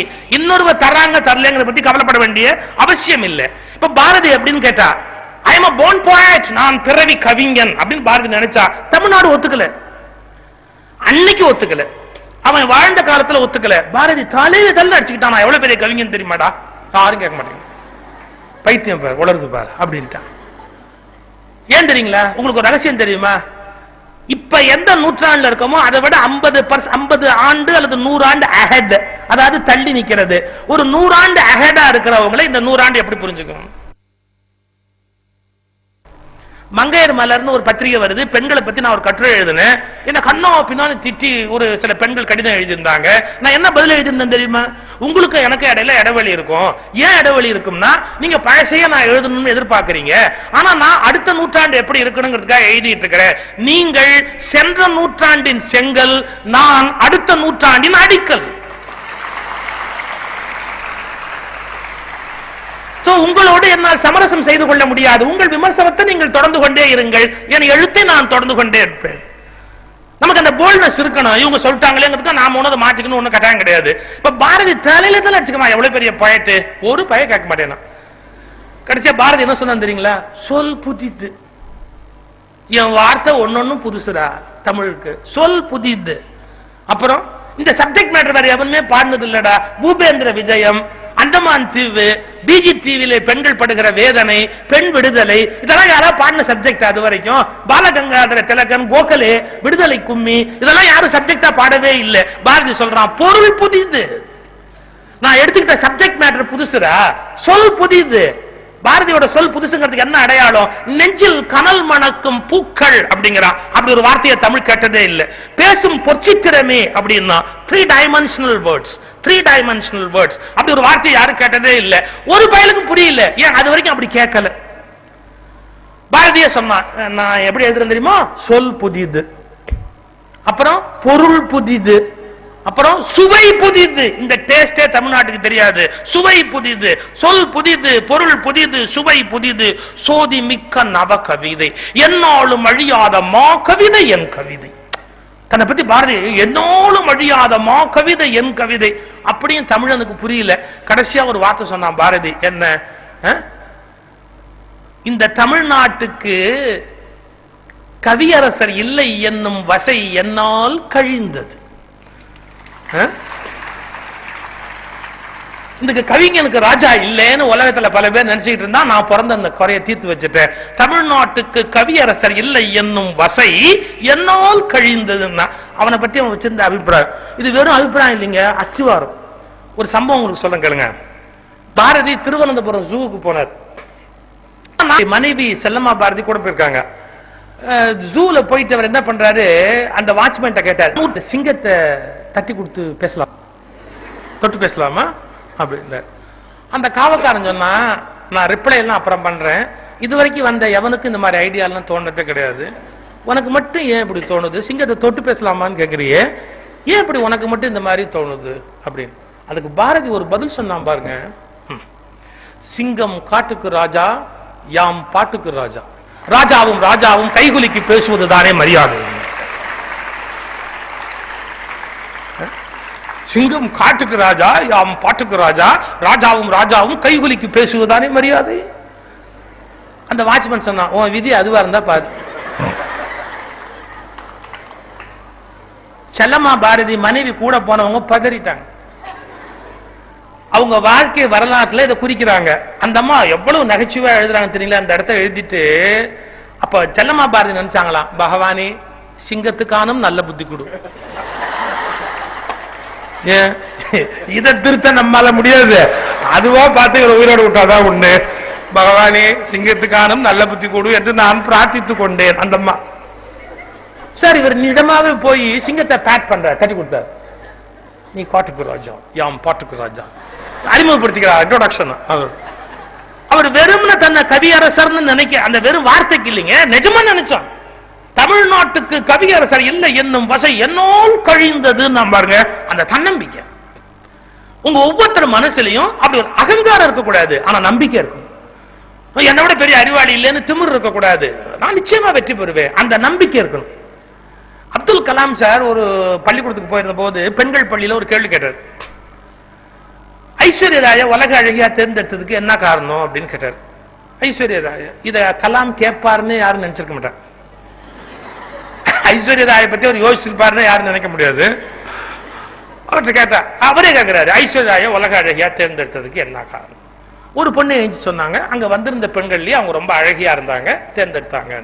அதுல அவர் அந்த பதில் அவர் திருப்தி அடையல, நாட் சாட்டிஸ்ஃபைட், சொல்லல அவர். நெக்ஸ்ட் அப்படின்னா ஒன்னு இன்னொரு பொண்ணு சொல்லிச்சு, அங்க கேள்வி கேட்டாங்க, ஒரு இன்டெலக்சுவல் கொஸ்டின், அதுக்கு மத்த எல்லாரையும் விட அவங்க தான் ஷார்ப் ஆன்சர் பண்ணாங்க, அதனால அழகியா தேர்ந்தெடுத்தாங்க, உலக அழகியா அப்படின்னு. நெக்ஸ்ட் அப்படின்னார். ஒரு பொண்ணு எந்திரிச்சு சொல்லிச்சு, அந்த போட்டியில் நான் கலந்து கொள்ளாததால் வேறு வழியின்றி ஐஸ்வர்யா ராயை தேர்ந்தெடுத்தார்கள்.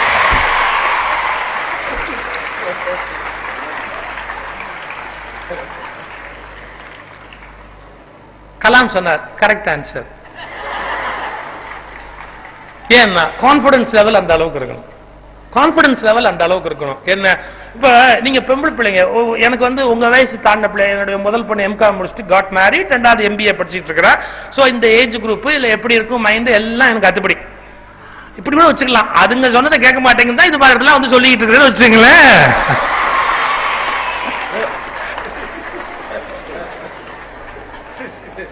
மைண்ட் செட் இந்த ஏஜ்ல எப்படி இருக்கும் அப்படிங்கலாம் நல்லா தெரியும். அப்பா பேசினா ஆத்திர ஆத்திரமா வரும்,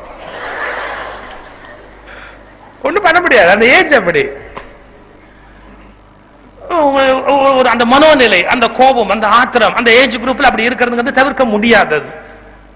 இப்ப உங்களுடைய மைண்ட் எப்படி இருக்குன்னு கேட்டா, நாம வந்து சரியான தோற்றத்துல இல்லையோ அப்படிங்கிற காம்ப்ளெக்ஸ் டெவலப் ஆகிற ஏஜ் 14, 15, 16, 17, 18 வரல இருக்கும். அப்புறம் போயிடுமான்னு கேக்குறீங்களா? சாகர வரைக்கும் போவாது. அது டெவலப் ஆகிற வயசுன்னு தான் சொன்னேன். Even at the age of 70, 80 கூட நாம இன்னும் கொஞ்சம் அழகா இருந்திருக்கலாம். என்ன பிரயோஜனம் இருந்தாலும் தோணும், நம்ம இன்னும் கொஞ்சம் அழகா இருந்திருக்கலாமோன்னு. நீங்க எல்லாம் என்னுடைய குழந்தைகள் மாதிரி, குழந்தைகளுக்கு தாழ்வு மனப்பான்மை எதுலையுமே இருக்கக்கூடாது. நீங்க நம்பிக்கை உயர்வெல்லாம் அது ஒரு பக்கம் இருக்கட்டும், தாழ்வு மனப்பான்மை இருக்கக்கூடாது. நான் கொஞ்சம் கருப்பா இருக்கேன், ஐம் லிட்டில் பிளாக், நான் ஐம் லிட்டில் ஷார்ட், இன்னும் இந்த நோஸ் ஷார்ப்பா இருந்திருக்கலாம், கொஞ்சம் கண்ணு நல்லா இருந்திருக்கலாம், இந்த பிம்பிள் இங்க இல்லாம இருந்திருக்கலாம், பல்லு கொஞ்சம் சரியா இருந்திருக்கலாம். Throw away all this nonsense. இந்த குப்பைகளை தூக்கி எறியுங்கள். நீங்கள் ஒன்றும் உலக அழகி போட்டியில் கலந்து கொள்வதற்காக பிறக்கவில்லை, வெற்றிகரமான ஒரு பெண்ணாக வாழ்வதற்கு தான் பிறந்திருக்கிறீர்களே ஒழிய ஒரு அழகி போட்டியில் ஜெயிப்பதற்காக நீங்கள் பிறக்கவில்லை. Please be clear in your thoughts.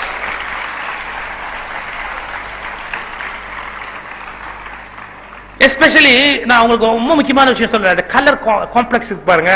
I am little bit black அப்படிங்கிற thought, it is very dangerous.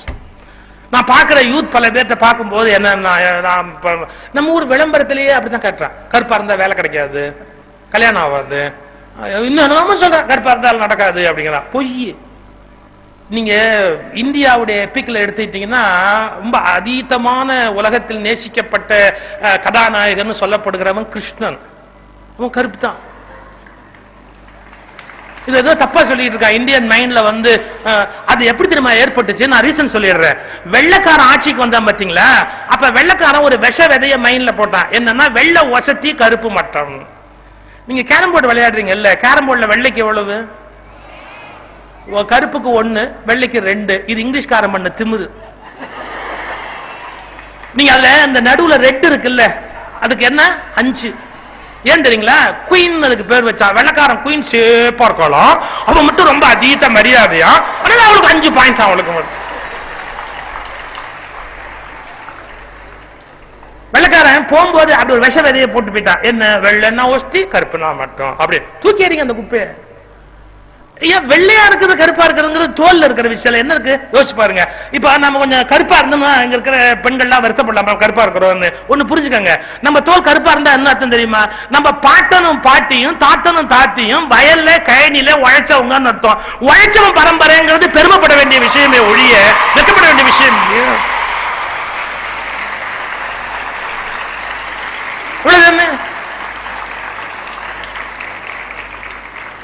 மறந்து கூட நான் வெள்ளையாருக்குள்ள குறைச்சு சொல்றேன் நினைச்சிடாதீங்க. நான் சொல்றது கருப்பா இருக்கிறவங்களுக்கு தாழ்வு மனப்பான்மை வேண்டாம்னு சொல்ல வரேன்.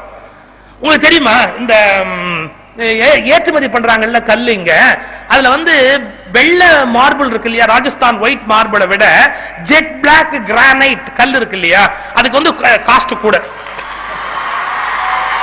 எக்ஸ்போர்ட் மார்க்கெட்ல. நீங்க கோயில்ல சிலை இருக்கு பாத்தீங்களா, சவுத் இந்தியன் டெம்பிள் எல்லாம் கருப்பா இருக்கும் சிலை எல்லாம், அம்பிகை சிலை எல்லாம், முருகன் சிலை எல்லாம் கருப்பு சிலை இருக்கும், ரொம்ப அழகா இருக்கும் பாக்குறதுக்கு. நாட்டுல ஒயிட் மார்பிள் இருக்கும், அது என்ன பண்ணாலும் அந்த உயிர்ப்புங்கிறது அதுல இருக்காது, ஜீவ கலைங்கிறது இருக்காது. இந்த கருப்பு சிலையில இருக்கிற அழகு வந்து அதுல இருக்க முடியாது. நீங்க பாத்துருக்கலாம். நீங்க இன்னும் கூட எடுத்துங்க, லைஃப்ல இந்தியால ஒயிட் மணியை விட பிளாக் மணி தான் ரொம்ப பவர்ஃபுல்.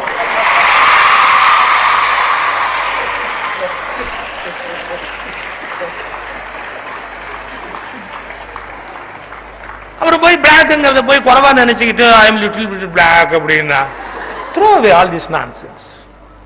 அது பற்றிய கவலையப்படாதீங்க. நீங்க மறக்காம இருக்கிறதுக்காக நான் சொல்றேன், சுவாமி சிவானந்த மகாராஜ்னு ரிஷிகேஷ்ல இருந்தாரு. அவர் ஒரு அருமையான கதை சொல்வாரு. காட்டுல ஒரு வேடன் போனானா பிடிக்கிறதுக்காக, வேடன் சாதாரண யாரோ ஒருத்தன் வச்சுங்க, ஒரு காக்காயும் பஞ்சவர்ண கிளியும் பக்கம் பக்கமா உட்காந்து பேசிட்டு இருந்தா. கிளி வந்து பஞ்சவர்ண கிளி, மல்டி கலர். காக்காய் பார்த்து கிளி திமிரா சொல்லிச்சான், யூ டைரக்ட்லி காக்கா டெல் யூ. உடனே காக்கா சொல்லிச்சான், நான் என்ன பண்ண முடியும், நீ மல்டி கலரு, நான் பிளாக்கா பண்ணிட்டேன், என்ன கடவுள் படைக்கும் போது கரண்ட் கட்டா போச்சு, நான் என்ன பண்ண முடியும். அதுக்கு கிளி சொல்லிச்சு, தமிழ்நாட்டில் இலவச டிவி கொடுத்தா கூட கலர் டிவி தான் எல்லாம் வாங்குவாங்க, பிளாக் அண்ட் ஒயிட் வாங்க மாட்டாங்க. ஸோ பிளாக் அண்ட் ஒயிட்ல மட்டும் கலர்லாம் வசதி. தன்னை பத்தி பெருமையா பேசிட்டு இருந்தது. இப்படி ரெண்டும் பேசிக்கிட்டே இருக்கும்போது அந்த வேட்டைக்கு வந்தவன் எப்படி பார்த்தான், டக்குன்னு கிளியை பார்த்தா புடிச்சிட்டான். பின்ன காக்காயா பிடிப்பேன்? காக்கா பிடிக்கணும்னா காட்டுல பிடிக்க மாட்டான், நாட்டுல தான் காக்கா பிடிப்பான். அவன் என்ன பண்ணா, கிளியை பிடிச்சிட்டான், பழியன்னு அப்படியே கிளியை பிடிச்சிட்டான்.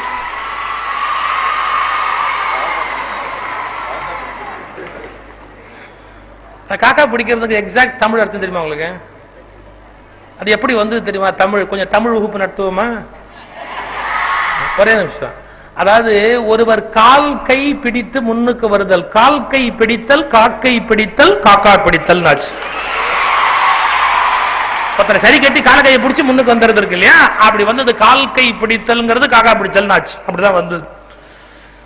போதும், விட்டுருவோம் அதோட. இப்ப வந்து கிளியை பிடிச்சிட்டா. அந்த கிளி கீச்சு கீச்சு கீச்சு கீச்சும் கத்துது. என்ன புரிஞ்சது நமக்கு? அழகா இருப்பது எவ்வளவு அழகானதோ அவ்வளவு ஆபத்தானது.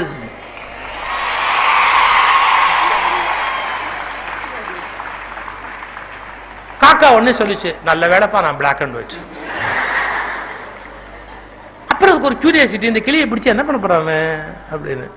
கிளி கீச்சு கீச்சும் கத்துச்சு, தூக்கி அதை தன்னுடைய ஜீப்ல போட்டுக்கிட்டான், புறட்டு போனா. காக்காயும் ஒண்ணு மேலேயே பறந்து போச்சு, எங்க கூட்டு போறான் பாப்போம் அப்படின்னு.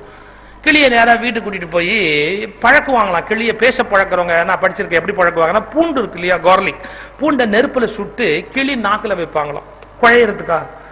அப்புறம் பேச பழக்குவாங்க, குட் மார்னிங் சொல்லு, எவ்வளவு முக்கியமான விஷயம். அதுக்கு மெதுவா பழக்கிறது. அப்படி அந்த கிளிக்கு வரல, அவன் பூண்டை சுட்டு அதுக்கு நாக்குல வச்சு பேசு பேசுங்கிறான். காக்கா அப்படி பரிதாபமா பார்த்தது. அப்படி இன்னைக்கு எப்படி அமாவாசை, அது மாதிரி அன்னைக்கு அமாவாசை. உங்களுக்கு தெரியும், நம்ம இந்தியாவில் அமாவாசை அப்படின்னு சொன்னா காக்காய்க்கு சோறு வைப்பான். இந்த வேட்டைக்காரனுடைய மனைவி வாசல்ல கொண்டாந்து சோறு வச்சுட்டு கா கா கான்னு காக்காயை கூப்பிட்டுருக்கிறான். அப்ப இந்த காக்கா சோத்தை எப்படி பார்த்தது, கிளியை எப்படி பார்த்தது, பார்த்துட்டு சொல்லிச்சான் கிளியை பார்த்து, பாத்தியா அவன் பாஷையில உன்னை பேச வைக்கிறதுக்கு சூடு வைக்கிறான், ஆனா என் பாஷையில என்னை கூப்பிட்டு சோறு வைக்கிறான்.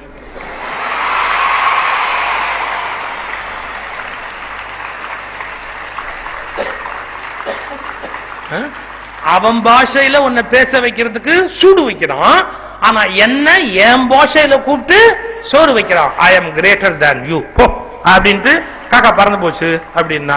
காக்கா பறந்து போவது முக்கியம் அல்ல, நான் ஒரு காக்கா என்ற எண்ணம் உள்ள ஒவ்வொருவர் மனதிலிருந்தும் நான் கருப்பு என்ற எண்ணம் பறந்து போனால் நான் வந்த வருகைக்கு பலன் கிடைத்திருக்கிறது. உங்கள் தாழ்வு மனப்பான்மையை தள்ளி வையுங்கள், உங்கள் தாழ்வு மனப்பான்மையை தள்ளி வையுங்கள், விடுதலை உணர்வு பெறுங்கள். நாம் இப்படி படைக்கப்பட்டோம் என்பது குறித்து வருத்தப்படாதீர்கள். நீங்கள் எப்படி படைக்கப்பட்டீர்களோ அதை அப்படியே ஏற்றுக்கொள்ளுங்கள். உங்கள் படைப்பை நீங்கள் குறை நினைப்பது கடவுளை குறை சொல்வதற்கு சமம். காரணம், நீங்கள் எப்படி படைக்கப்பட்டீர்களோ அப்படியே வெற்றி பெற முடியும் என்று நிரூபிப்பதற்காக படைக்கப்பட்டிருக்கிறீர்கள். இந்த உணர்வை தயவு செய்து மனதிலே உள்வாங்கிக் கொள்ளுங்கள். லால் பகதூர் சாஸ்திரி குள்ள, அவர் ரொம்ப கொஞ்சம் ஹைட் கம்மி. லால் பகதூர் சாஸ்திரி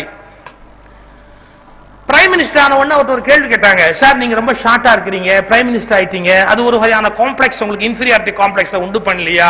நம்ம குள்ளமா இருக்கிறோம், யாரை பார்த்தாலும் இப்படி நிமிர்ந்து பேச வேண்டியிருக்குன்னு உங்களுக்கு ஒரு காம்ப்ளெக்ஸ் இல்லையா? அதுக்கு சாஸ்திரி சிரிச்சுக்கிட்டே சொன்னார், இல்லையே, எவ்வளவு பெரிய மனுஷனா இருந்தாலும் என்கிட்ட குனிஞ்சு தானே பேசணும்.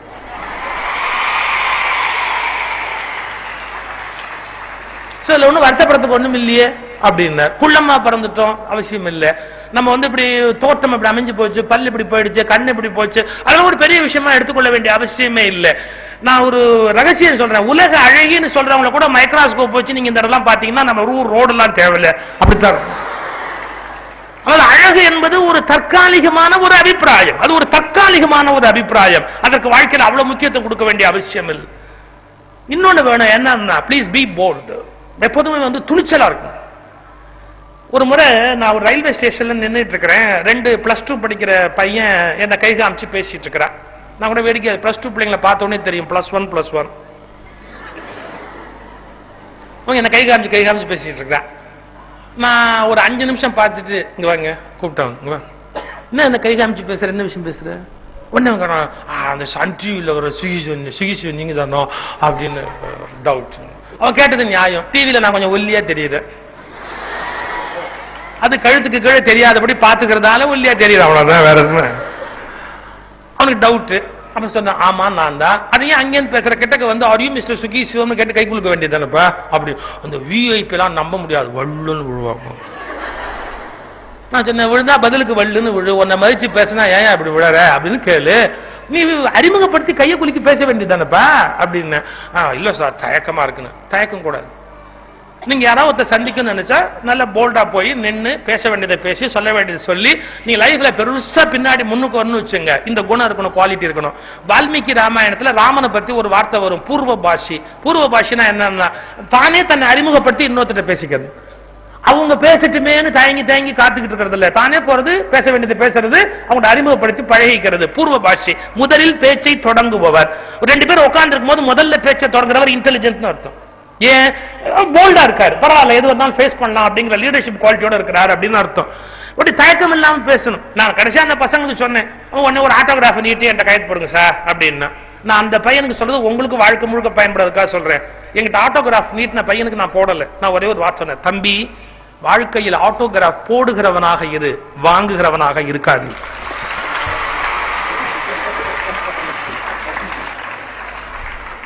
இது வாழ்க்கை முழுக்க ஞாபகத்தில் இருக்கணும்.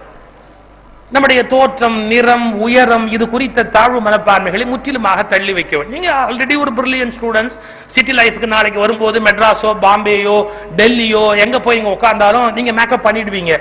ஆனா கூட கொஞ்சம் நம்ம சென்னை தகுந்து இந்த பக்கம் இருந்து வர பிள்ளைகளுக்கு மனசுல ஒரு சின்ன காம்ப்ளெக்ஸ் இருக்கும். என்னன்னா, ஒரு வில்லேஜ் அட்மாஸ்பியர் தான் நம்ம வளர்ந்துருப்போம்.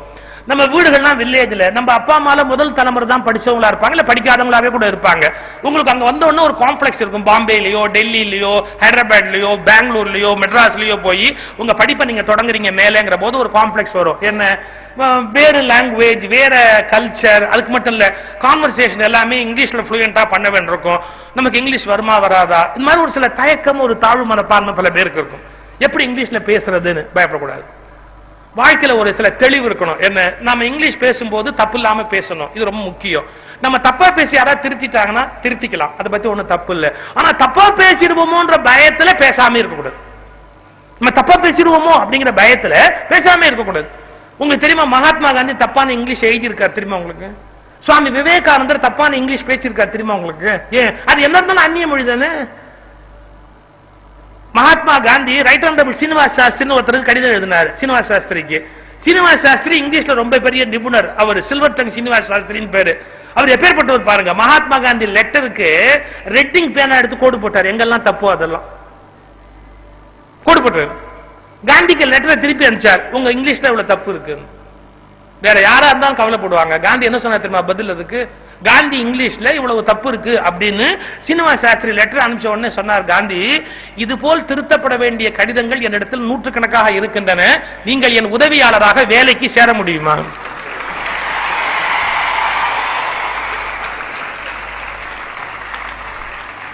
அந்த லீடர்ஷிப் குவாலிட்டி, போல்ட்னஸ். அதாவது நல்ல இங்கிலீஷ் பேசுறதுங்கிறது செகண்டரி, ஆனா நல்ல சிந்தனையோட இருக்கிறது தான் தலைவனுக்கு முதல்ல முக்கியம். மகாத்மா காந்தி நல்ல சிந்தனையோடு இருந்தவர். நல்ல இங்கிலீஷ் முடிஞ்சா பேசு, முடியலன்னா ஒண்ணு தப்பு இல்ல. நல்ல சிந்தனை அதை விட இம்பார்ட்டன்ட். அதான் லீடர்ஷிப் குவாலிட்டில முக்கியமான குவாலிட்டி. இந்த தமிழ்நாட்டில் ஒரு முதலமைச்சர் இருந்தார், உங்களுக்கு தெரியுமா? ஓபி ராமசாமி ரெட்டியார்னு. 1947 முதல்வராக இருந்தவர். ஹிஸ்டரி எல்லாம் படிச்சிருக்க மாட்டீங்க. உத்தமர் ஓமந்தூரார்னு பேரு. 5ஆம் கிளாஸ் என்னமோ போனவர் தான். முதலமைச்சரா ஃபர்ஸ்ட் உட்கார்ந்து சாதனை படைச்சவர் ஓமந்தூர் ராமசாமி ரெட்டியார். ஓபிஆர்னு பேரு. டெல்லியில இருந்து ஒரு கடிதம் வந்தது. இது நடந்த சம்பவம். டெல்லியில இருந்து ஒரு கடிதம் கான்பிடென்ஷியல்னு போட்டு சீஃப் மினிஸ்டருக்கு வந்தது. அவரே ஓபன் பண்ணி படிச்சார். அதுல இருக்கு ஒரு விஷயம், ஏதோ ஒரு கருத்தை எழுதிட்டு மத்திய அரசு இருந்து கேட்டிருக்காங்க, what is the opinion of the chief minister அப்படின்னு. இவர் உடனே ஒரு பேப்பர் பேனா எடுத்தாரு. இவர் ஒன்னும் காத்துக்கிட்டு இல்ல, அவன் வந்து பாக்கட்டுமே இவன் வந்து பாக்கட்டுமே எல்லாம் காத்துக்கிட்டுலாம் இல்ல. இவர் என்ன பண்ணாரு, உடனே ஒரு பேப்பர் பேனா எடுத்தாரு. இன் மை ஒப்பீனியன் அப்படின்னு போட்டு எழுதுறாரு ஒரு பாட்டுக்கு லெட்டர். Opinion spelling தப்பாயிட்டு.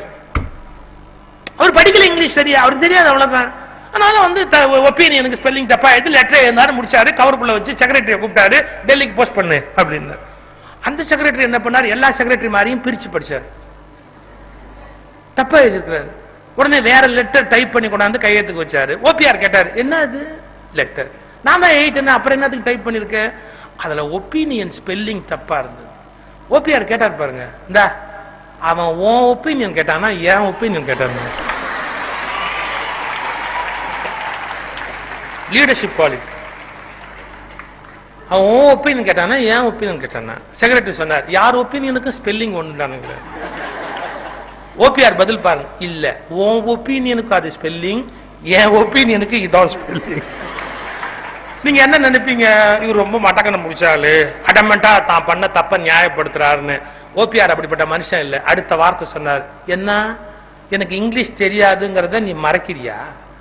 டெல்லிக்கு போகும்போது அவங்க கேட்டதுக்கு எனக்கு இங்கிலீஷ் தெரியாதுங்கிறதுக்காக திருத்தி சரியா நீ அனுப்புறியா? ஒன்னு தெரிஞ்சுக்கோ, ஒரு முதலமைச்சருக்கு என்ன தெரியாதுன்னு டெல்லிக்கு தெரிஞ்சாதான் நாடு உருப்பிடும்.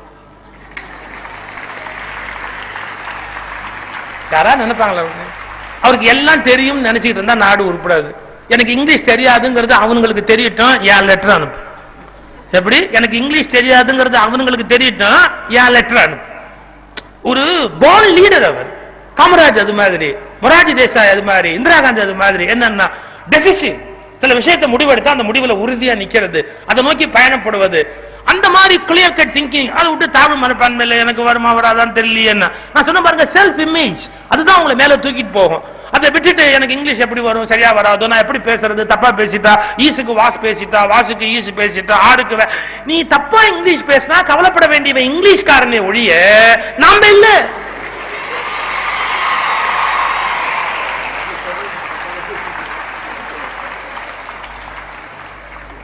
திருத்தி கொடுத்தா திருத்திங்க. தப்புன்னு சொன்னா எப்படி தப்பு, என்ன தப்பு, கத்துங்க, திருத்திங்க. அது தப்பே கிடையாது. ஆனா தப்பு வந்துடுமோன்ற பயத்துல காரியமே செய்யாம இருந்தா, இறங்காம இருந்தா, தாழ்வு மனப்பான்மைகள் உங்கள் தலைமை பண்புக்கு இடையூறாக இருப்பதற்கு வாய்ப்பு இருக்கும். எனவே அதிலிருந்து வெளியில வரணும். அதே மாதிரி நம்முடைய வெற்றியினுடைய ரகசியம்ங்கிறது எங்க இருக்கு அப்படின்னு பாருங்க, முயற்சி. அது முயற்சி மட்டும் போராது, முயற்சியில் தொடர்ச்சி. அது என்ன முயற்சியில் தொடர்ச்சி? விடாமுயற்சி. ஜெயிச்சவனுக்கும் ஜெயிக்காதவனுக்கு என்னடா வித்தியாசம் அப்படின்னு கேட்டான். ஜெயிச்சவனுக்கும் ஜெயிக்காதவனுக்கு ஒரே ஒரு வித்தியாசம் என்ன, ஜெயிக்கிற வரைக்கும் முயற்சி பண்ணவன் ஜெயிச்சுட்டான், ஜெயிக்கிறதுக்கு கொஞ்சம் முன்னாடி விட்டுட்டவன் தோத்துட்டான். அப்ப ஜெயிக்கிற வரைக்கும் முயற்சி பண்றா பாருங்க, அதுக்கு விடாமுயற்சின்னு பேரு. முயற்சி பிளஸ் தொடர்ச்சி, அதான் ரொம்ப முக்கியம். முயற்சி பிளஸ் தொடர்ச்சி இருக்குமானால் இஸ் ஈக்குவல் டு வளர்ச்சி. உங்கள் வாழ்க்கையில் அது வளர்ச்சி என்பதை உங்களுக்கு அது ஏற்படுத்துகிறது. கொஞ்சம் ட்ரை பண்ணிட்டு வராது, இன்னும் அப்படி விட்டுறக்கூடாது. இப்ப இது மாதிரி ஒரு பள்ளி விழா, ஒரு பொண்ணு பாட வரீங்கன்னு வச்சுங்க, மேடையில் வந்து பாட வருவாங்க. காலேஜ்ல எல்லாம் நிறைய பாத்துருக்கேன், கல்லூரி விழாக்கள் எல்லாம் பாட வரும்போது சில சமயத்துல எப்படின்னு கேட்டீங்கன்னா குரல் சுருதி போயிடும், திடீர்னு தொண்டை கட்டிடும், ஒரு வரி மறந்து போயிடும், ஏதாவது ஒண்ணு நடந்து போயிடும். கண்டிப்பா அப்படித்தான் ஆகும். பேச வரும்போதோ பாட வரும்போதோ என்ன நடக்கும், சாதாரணமான பள்ளியில கல்லூரியிலன்னா எதிர்த்தாப்புல இருக்கிறவங்க எல்லாம் ஓன்னு கத்துவாங்க. தப்பா பாடிட்டா, ஒரு வரி போயிட்டா, குரல் பிசிறிட்டா, இல்ல பேச வந்து மறந்து போயிடுச்சு அப்படின்னா ஏதாவது எதிர்த்தாப்புல இருக்கிறவங்க எல்லாம் கை தட்டி ஓன்னு கை தட்டி உட்காந்து வச்சிருவாங்க. இப்ப மேடைக்கு வந்தவங்க அவமானப்பட்டு அப்படியே தலை குனிஞ்சிட்டு ஓடுவாங்க. ஒன்னு சொல்லட்டுமா, இன்றைக்கு மேடையில் வந்து பாட முடியாமல் போய்விட்டவர்கள் என்றைக்காவது பெரிய பாடகராக மாறிவிட வாய்ப்பு உண்டு. ஆனால் ஓ என்று சத்தம் போட்டவர்கள் என்றைக்குமே முன்னுக்கு வர வாய்ப்பில்லை. காரணம் அவர்கள் முயற்சியே செய்யவில்லையே. முயற்சி செய்து தோற்று போவது என்பது வேறு, ஆனா முயற்சியே செய்யாமல் இருப்பது என்பது எந்த வகையில் நியாயமானது? எனவே நியாயமான முயற்சியில் நீங்கள் தோற்று போவதை குறித்து வெட்கப்படாதீர்கள். ஆனால் முயற்சி செய்யாமல் இருப்பது மட்டும்தான் வெட்கப்பட வேண்டிய விஷயம். அதெல்லாம் ஒரு தெளிவு இருக்கணும். முயற்சி பிளஸ் தொடர்ச்சி இஸ் ஈக்குவல் டு வளர்ச்சி. அதை நோக்கி போக வேண்டும் அப்படிங்கிற எண்ணம் இருக்கணும். இன்னொன்னு, எது ஈஸியோ அதை செய்யணும் அப்படிங்கிற மனோபாவத்தை விட்டுட்டு, எது ஈஸிங்கிறதையும் தாண்டி எது கடினமோ அதையும் செய்வதற்குரிய சேலஞ்ச், அதை அக்செப்ட் பண்றதுக்கு தைரியம் இருக்கணும். உங்க ஸ்கூல் ப்ரோஷர்லயே நான் அதை பார்த்தேன். என்ன சேலஞ்சுன்னு ஒண்ணு வருதுன்னு சொன்னா சந்தோஷமா அதை அக்செப்ட் பண்ணு அப்படின்னு. என்னுடைய புத்தகம் வாழ்ந்து பார்க்கலாம் பான்னு ஒரு புத்தகம் வந்திருக்க, ஒரு வார்த்தை எழுதியிருக்க, சங்கடங்கள் சங்கடங்கள் அல்ல, சவால்கள் சவால்கள் சங்கடங்கள் அல்ல, சாதிப்பதற்கான சந்தர்ப்பங்கள். நம்ம யாரு அப்படிங்கறத நிரூபிப்பதற்கான ஒரு வாய்ப்பு. சவால்கள் சங்கடங்கள் அல்ல, சாதிப்பதற்கான சம்பவங்கள், சாதிப்பதற்கான சந்தர்ப்பங்கள். Opportunity, every problem is an opportunity. நம்ம நிரூபிக்கிறதுக்கான ஒரு வாய்ப்பு. இன்னொன்னு அதே புத்தகத்தில் நான் எழுதியிருக்கிறேன். லைஃப்ல 2 கேட்டகரி இருக்கிறாங்க. எப்படின்னா, முடிஞ்சதை முடிக்கிறவங்க ஒரு சில பேர், மற்றவங்க முடியாததை முடிக்கிறவங்க. ஃபர்ஸ்ட் நமக்கு என்ன இருக்கணும், நாம இல்ல எந்த கேட்டகரின்னு கண்டுபிடிக்கணும்.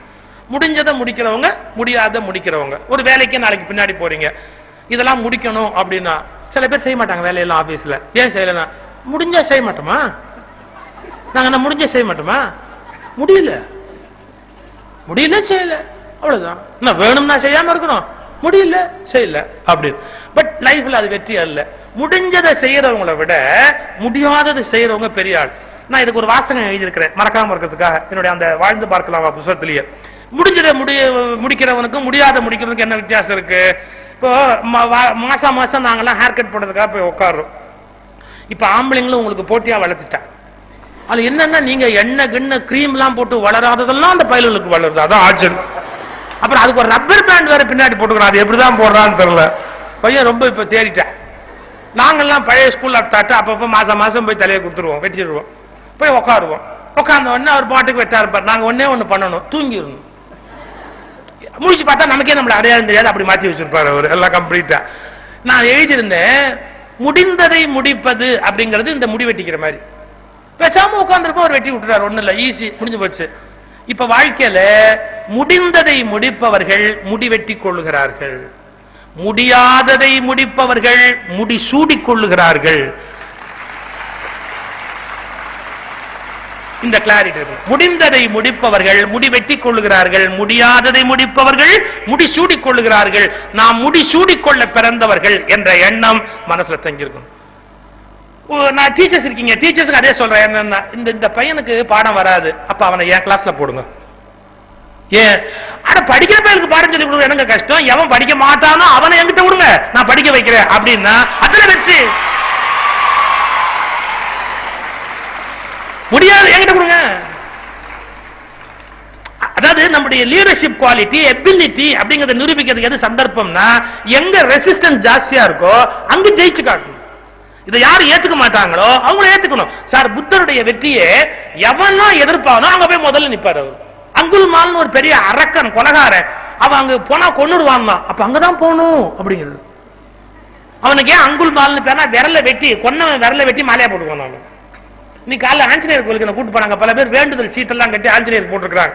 இந்த பையன் அது மாதிரி விரல வெட்டி மாலையா போட்டுக்குவான் கழுத்துல, அங்குல்மால். அவனை போய் பார்க்க போறாரு, எதுக்குன்னா கொலை பண்ணுவான், எப்படி கொலை பண்றான்னு பார்க்கணுங்கிறது. அவன் எதிர்க்கிறான். கடைசியா புத்தர் முன்னாடி டோட்டலா சரண்டர் ஆயிட்டு, I am nothing before him அப்படின்னு அவருடைய சிஷ்யன் ஆகி சன்னியாசி ஆகி பின்னாடி வந்துட்டான். யோசிச்சு பாருங்க, எவ்வளவு டஃப் பர்சனாலிட்டி அங்குல்மால். அவனை அப்படியே தன்னுடைய ஈர்ப்புல கொண்டு வந்து அவனை மாத்தி காட்டுறார். முடியாததை முடிப்பவர்கள் அந்த எண்ணம் லைஃப்ல இருக்கணும். சார், இது நடக்க முடியாது, நான் செஞ்சு காட்டுறேன். இது கண்டிப்பா சிரமமான வேலை, நான் பாத்துக்கிறேன். அந்த தாட்டை வந்து மைண்ட்ல டெவலப் பண்ணணும். ஈஸியா எப்படியாவது மார்க் வாங்கிடணும், ஈஸியா நான் எப்படியாவது லைஃப்ல வேலைக்கு போயிடணும், எது கஷ்டமா என்கிட்ட கொடுங்க அப்படிங்கிறது. என்னுடைய சின்ன பொண்ணுக்கு ஒரு 7 வயசு இருந்த போது அவ எனக்கு லைஃப்னுடைய மிகப்பெரிய உண்மையை புலப்படுத்தினான். என்னுடைய சின்ன பொண்ணு வந்து நல்லா பேசுவா, எப்போ கான்வர்சேஷன். பெரிய பொண்ணு கொஞ்சம் சைலண்டா என்னை விட்டு தள்ளி போய் பேசுவா. சின்னவன் நேரா பேசிடுவா, அப்பா அவனுக்கு அறிவில்லப்பா அப்படின்பா, கிளியரா சொல்லுவா. அவ கேரக்டர் எப்படிங்கிறது சொல்ற பாருங்க. ஒரு தடவை தீபாவளிக்கு வெடி எல்லாம் வாங்க வேண்டாம், அந்த வெடி எல்லாம் வந்து கரியா போகுது, அந்த குளோபல் வார்மிங், அப்புறம் இன்னும் அப்ப குழந்தைகள் தொழிலாளர் பிரச்சனை எல்லாம் இருந்தது, எல்லாம் வேண்டாம்னு சொல்லிட்டு பிள்ளைங்களை கூப்பிட்டு உட்காந்து வச்சு பேசினேன். என்னம்மா என்ன சொல்றீங்க, உங்களுக்கு நான் 500 ரூபாய் பணம் கொடுத்துட்றேன், உங்க எஸ்பி அக்கௌண்ட்ல போட்டுங்க, சேவிங்ஸ் பண்ணிக்கோங்க, வெடியெல்லாம் வாங்க வேண்டாம் அப்படி. சரி அப்படின்ட்டா ரெண்டு பேரும், பெரிய பொண்ணு சின்ன பொண்ணு சரின்ட்டா. தீபாவளி அன்னைக்கு காலையில வீட்டுல பால்கனில வந்து நிக்கிறோம், தெருவே வெடிக்குது. என் சின்ன பொண்ணு அதை அப்படி பரிதாபமா பார்த்தேன். பார்த்துட்டு திரும்ப இப்படி திரும்பி என்ன ஒரு பார்வை பார்த்தேன். அந்த பார்வை வந்து சிவாஜி கணேசன் கெட்டு போன, நீ எல்லாம் ஒரு அப்பாவா அப்படிங்கிற மாதிரி அப்படி திரும்பி என்ன ஒரு பார்வை பார்த்தேன். பார்த்துட்டு ஒரு வாசனா, பா எனக்கு தான் அறிவில்லை, உனக்காவது இருக்க வேண்டாமா, என்ன சொல்ற அப்படின்னு. அவ சொன்னா, ஊரே வெடிக்குது, என் மனசு என்ன பாடுபடும், ஒரு நிமிஷம் நீ யோசிச்சியாப்பா, இதுல வேற ஊருக்கு வேற அப்பப்போ புத்தி சொல்ற, ஒரு சின்ன பிள்ளை என் மனசு என்னப்பா. நான் சொன்னேன், நிறுத்துது, நீ நானு பெரியவ எல்லாம் உட்காந்து பேசி முடிவெடுத்தோம் வெடி வாங்கறது இல்லைன்னு. அப்பாவும் உனக்கு பணம் 500 ரூபாய் கொடுத்துட்டேன், நீ பேங்க்லயும் போட்டுக்கிட்ட, உன் கணக்குல போட்டாச்சு, அப்புறம் இன்னும் என்ன வேணா நீ வாங்கிருக்க வேண்டியது, அதை விட்டுட்டு என்ன குறை சொல்றியம்மா, இப்ப என்ன நியாயம். அவ சொன்னா, அதெல்லாம் சரிதான்ப்பா, என்ன நீ வாங்கிருக்கலாம்ப்பா. சரி சின்ன பிள்ளை தானே, அவளுக்கு விவரம் புரியலன்னு, இப்ப உட்கார்ற கண்ணு, சத்தத்துல என்னடா இருக்கு, டம் டுமில்ங்கிற சவுண்ட்ல என்ன இருக்கு, உட்காரு, ஒண்ணு வேணா பண்ற, பக்கத்துல உட்காரு, அப்பா வாயிலே அந்த சவுண்ட் கொடுக்குறேன், டுமில் டமோ அப்படின்னு சொல்ற. தீபாவளி வெடி வெடிச்ச சந்தோஷம், நீ ஆனந்தமா இருப்பியா, அப்பா சந்தோஷப்படுவேன். நான் அவ சொன்னா, கொஞ்சம் இரு, என்ன நான் உள்ள போய் ஒரு ஊதுபத்தி பத்த வச்சுட்டு வரேன்.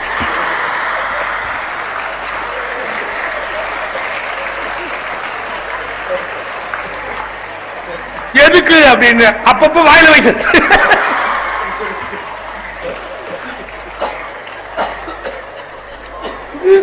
நான் கேட்டேன், என்ன நீ இப்படி பேசுறேன்னு, ஊதுவத்தி வாயில் அதுக்கு சொன்னா பாருங்க பதில், பா வெடி சவுண்டுல திரில் இல்லப்பா, அந்த ஊதுவத்தி வைக்கிறோம் பாரு அதான் திரு.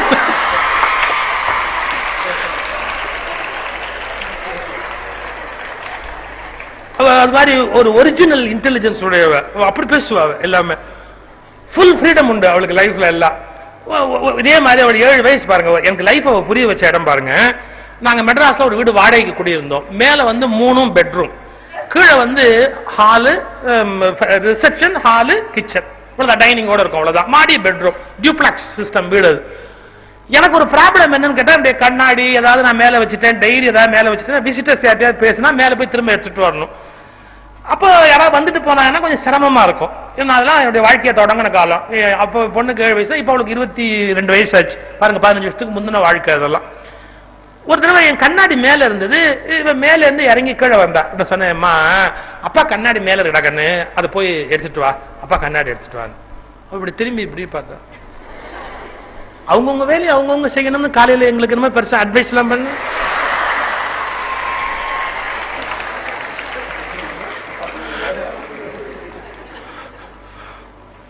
முடியல கண்ணு, இப்பதான் அப்பா மாலின்னு இறங்கி வந்த, ஒருத்தர் பார்த்து திரும்பி இன்னொருத்தர் ஏறத கஷ்டமா இருக்கு, போய் எடுத்துட்டா கண்ணு, போய் எடுத்துட்டு கண்ணாடியை கொண்டு வாங்க. அவ சொன்னா, பாப்பா வேலை, நீங்க வந்து 17 படி ஏறி, அந்த படி ஏறுற கஷ்டத்தை அப்படியே சொல்ற பாருங்க, 17 படி ஏறி மேல போய் கண்ணாடி எடுத்துட்டு வா, கண்ணாடி தான் 55 கிலோ வெயிட் மாதிரி, கண்ணாடி எடுத்துட்டு வா அப்படிங்கிற. என்னால முடியாதுப்பா அப்படின்ட்டு அவ பாட்டுக்கு விளையாட வெளியே போயிட்டேன். நான் வந்து நிறைய டூர் போறேன், எப்பத்தாலும் வெளியூர் இருப்பேன், அதனால பிள்ளைகளை திட்டுறதுனா கொஞ்சம் கஷ்டமா இருக்கும். அதனால என்ன பண்ண, திட்டுறதெல்லாம் என் ஒய்ஃபை விட்டு திட்ட சொல்வேன், நீ திட்டு அப்படின்னு. ஏன்னா நம்ம அன்னைக்கும் திட்டினோம்னா பிள்ளைங்க என்ன கேட்க, இன்னைக்கு அப்பாவுக்கு மீட்டிங் கீட்டிங் எங்கேயும் இல்லையா, அப்பாவது என் 2 பொண்ணு அப்படி கேட்பா, அப்பாவுக்கு மீட்டிங் இல்லையா. இப்ப என்ன கேட்கறா, அப்பா இன்னைக்கு யாரும் ஏமாறலையாப்பா, இப்பெல்லாம் அப்படித்தான் கேட்கறா, ஏமாறதுக்கு யாரும் ஆள் கிடைக்கலையாப்பா. நம்ம அவங்களுக்கு ஏதாவது அட்வைஸ் பண்ண ஆரம்பிச்சோம்னா, அப்பா இன்னைக்கு அப்பாவுக்கு மீட்டிங் ஏறி நம்ம மாட்டிக்கிட்டோம் அப்படின்பா. போய் எடுத்துட்டு வா அப்படின்னா, சரி திட்டல, சரி ஒழிஞ்சு போது எதுக்கு திட்டுவானே அப்படின்ட்டு விட்டுட்டேன். பக்கத்து வீட்டுக்கு போனா, அவ கிளாஸ்மேட் பக்கத்துல இருக்கா, அவளை கூட்டிட்டு வந்து மாடிப்படி ஏறி இந்த சிட்டுக்குருவி மாதிரி கீச்சு கீச்சு கீச்சு கட்டிட்டு மேல போறாளுங்க, திரும்ப கீழே இறங்கி வெளியே ஓடுறாங்க, திரும்பி மேல ஓடுறாங்க, திரும்ப கீழே வர, கண்ணாடி மட்டும் வரவே மாட்டேங்க. நானும் 17 தடவை பொறுமையா பார்த்தேன். ஒரு தடவை 2 தடவை இல்ல, 17 தடவை. 17 தடவை அப்படியே கொத்தாத முடியும். அப்படியே திருப்பி நிறுத்திட்டு ஒரு கேள்வி கேட்டேன், நீ எத்தனை தடவை படி ஏறின தெரியுமா? நீ எத்தனை தடவை படி ஏறின தெரியுமா? அவ சொன்னா, இதை இல்லாம எண்ணிட்டு இருப்பாங்க, யாராவது வேலை வெட்டி இல்லாதவன் தான் பண்ணுவான்.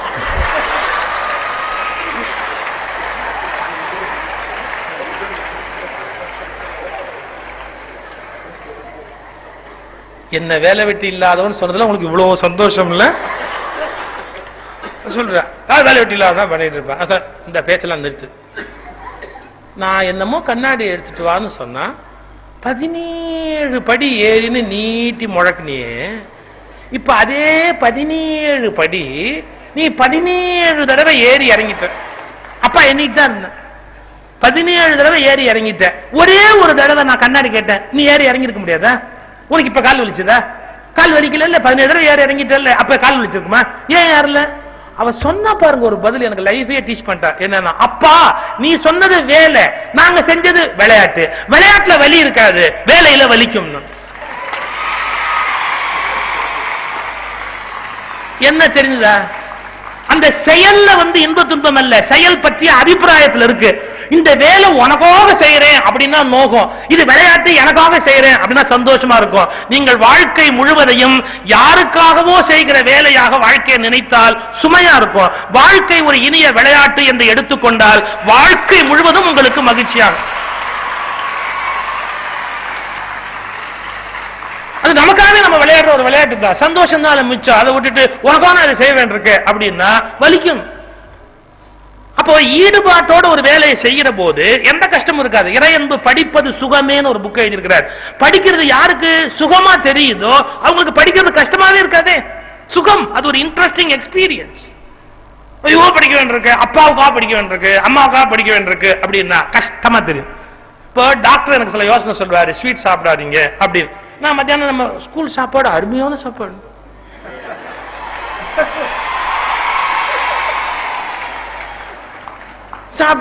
சாப்பிடும்போது ஸ்வீட் வச்சாங்க, நான் சாப்பிட்டுட்டேன், அது வேற விஷயம். என் ஒய்ஃப் பக்கத்துல இருந்தா சாப்பிட விட்டுருக்க மாட்டேன்.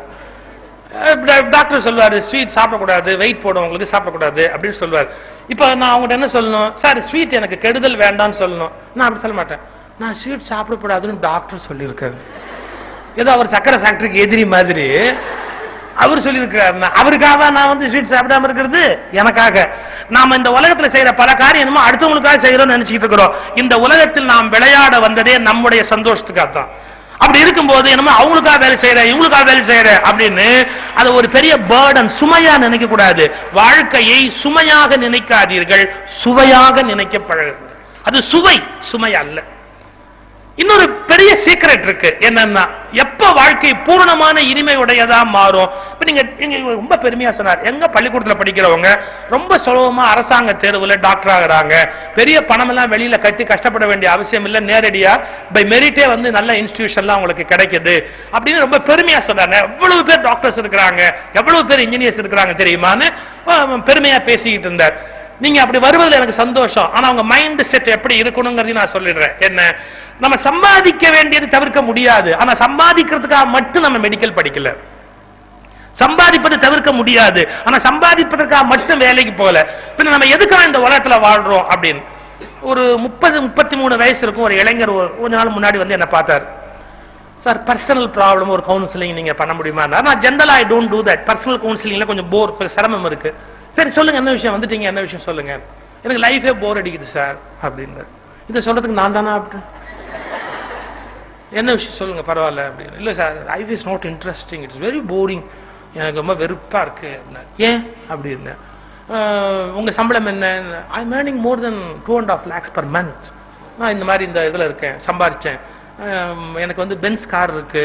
ஈவன் அட் ஏஜ் ஆஃப் 33 லைஃபே போரிச்சு போச்சு. I have seen everything in the world. எல்லா சந்தோஷமும் லைஃப்ல பார்த்தாச்சு. Life is not interesting, it is boring அப்படின்னு ஒரு பாட்டுக்கு ஆரம்பிச்சுட்டார். ஒரு பாட்டு பேசிக்கிட்டே இருக்காரு, எல்லாமே போர், நான் எல்லாம் பார்த்துட்டேன் லைஃப்ல அப்படிங்கிறார். நான் சொன்னேன், உங்க அம்மாக்கு என்ன வயசு அப்படின்னு. 63. எப்பவாவது லைஃப் போர் அடிக்குன்னு உங்க அம்மா சொல்லியிருக்காங்களா? இல்ல சார், போர் அடிக்கிற சீரியலை கூட பார்த்துக்கிட்டு இருப்பாங்க, அதையே கூட ஆனந்தமா பார்த்துட்டு உட்கார்ந்து இருப்பாங்க, அவங்க சந்தோஷமா தான் இருப்பாங்க. உங்க அம்மா லைஃப் போர் அடிச்சுன்னு சொல்லல, 63 வயசு ஆச்சு, நீ 33 வயசுல லைஃப் போர் அடிக்குன்னு சொல்றிய, ஏன்னு எப்பாவது யோசிச்சதுண்டா? அவன் சொன்னா, இதுக்கு ஆன்சர் கேட்கத்தான் உங்ககிட்டே வந்து, நீங்க திருப்பி என்னையே கேட்டுருக்கீங்க. நான் இதுக்கு ஆன்சர் தெரியாதுன்னு தான் உங்ககிட்ட வந்தேன். நான் சொன்னேன், உங்க அம்மாவை கூர்ந்து கவனி, உங்க அம்மா செய்யற ஒவ்வொரு செயலையும் நீ கூர்ந்து கவனி, அவங்களுடைய ஒவ்வொரு ஆக்டிவிட்டியும் நீ வாட்ச் பண்ணு. நீ சம்பாரிச்சது உனக்காக, கார் வாங்கினது உனக்காக, சம்பளத்தை கூட்டினது உனக்காக, வேலை பார்த்தது உனக்காக, நீ உனக்காக உனக்காக உனக்காகன்னு வாழ்ந்த 33 வயசுல லைஃப் போர் அடிக்குது. உங்க அம்மா தனக்காக வாழல, நீ சாப்பிடணும்னு சமைச்சாங்க, உங்க அப்பாவுக்கு பிடிக்கணும்னு சமைச்சாங்க, மகளுக்கு பிடிக்கும்னு செஞ்சாங்க. வாழ்க்கையோட சீக்கிரம் தெரிஞ்சுக்க, தனக்காக அப்படின்னு வாழ்ந்தா வாழ்க்கை சீக்கிரத்துல போர் அடிக்கும், மற்றவங்களுக்காக வாழ்ந்தா வாழ்க்கை என்னைக்கு இன்ட்ரெஸ்டிங்கா இருக்கும். இதான் சீக்கிரம். பெரியார் பாருங்க, அத்தனை வயசுல ஆக்டிவா இருந்தார். ராஜாஜி அத்தனை வயசுல ஆக்டிவா இருந்தார்.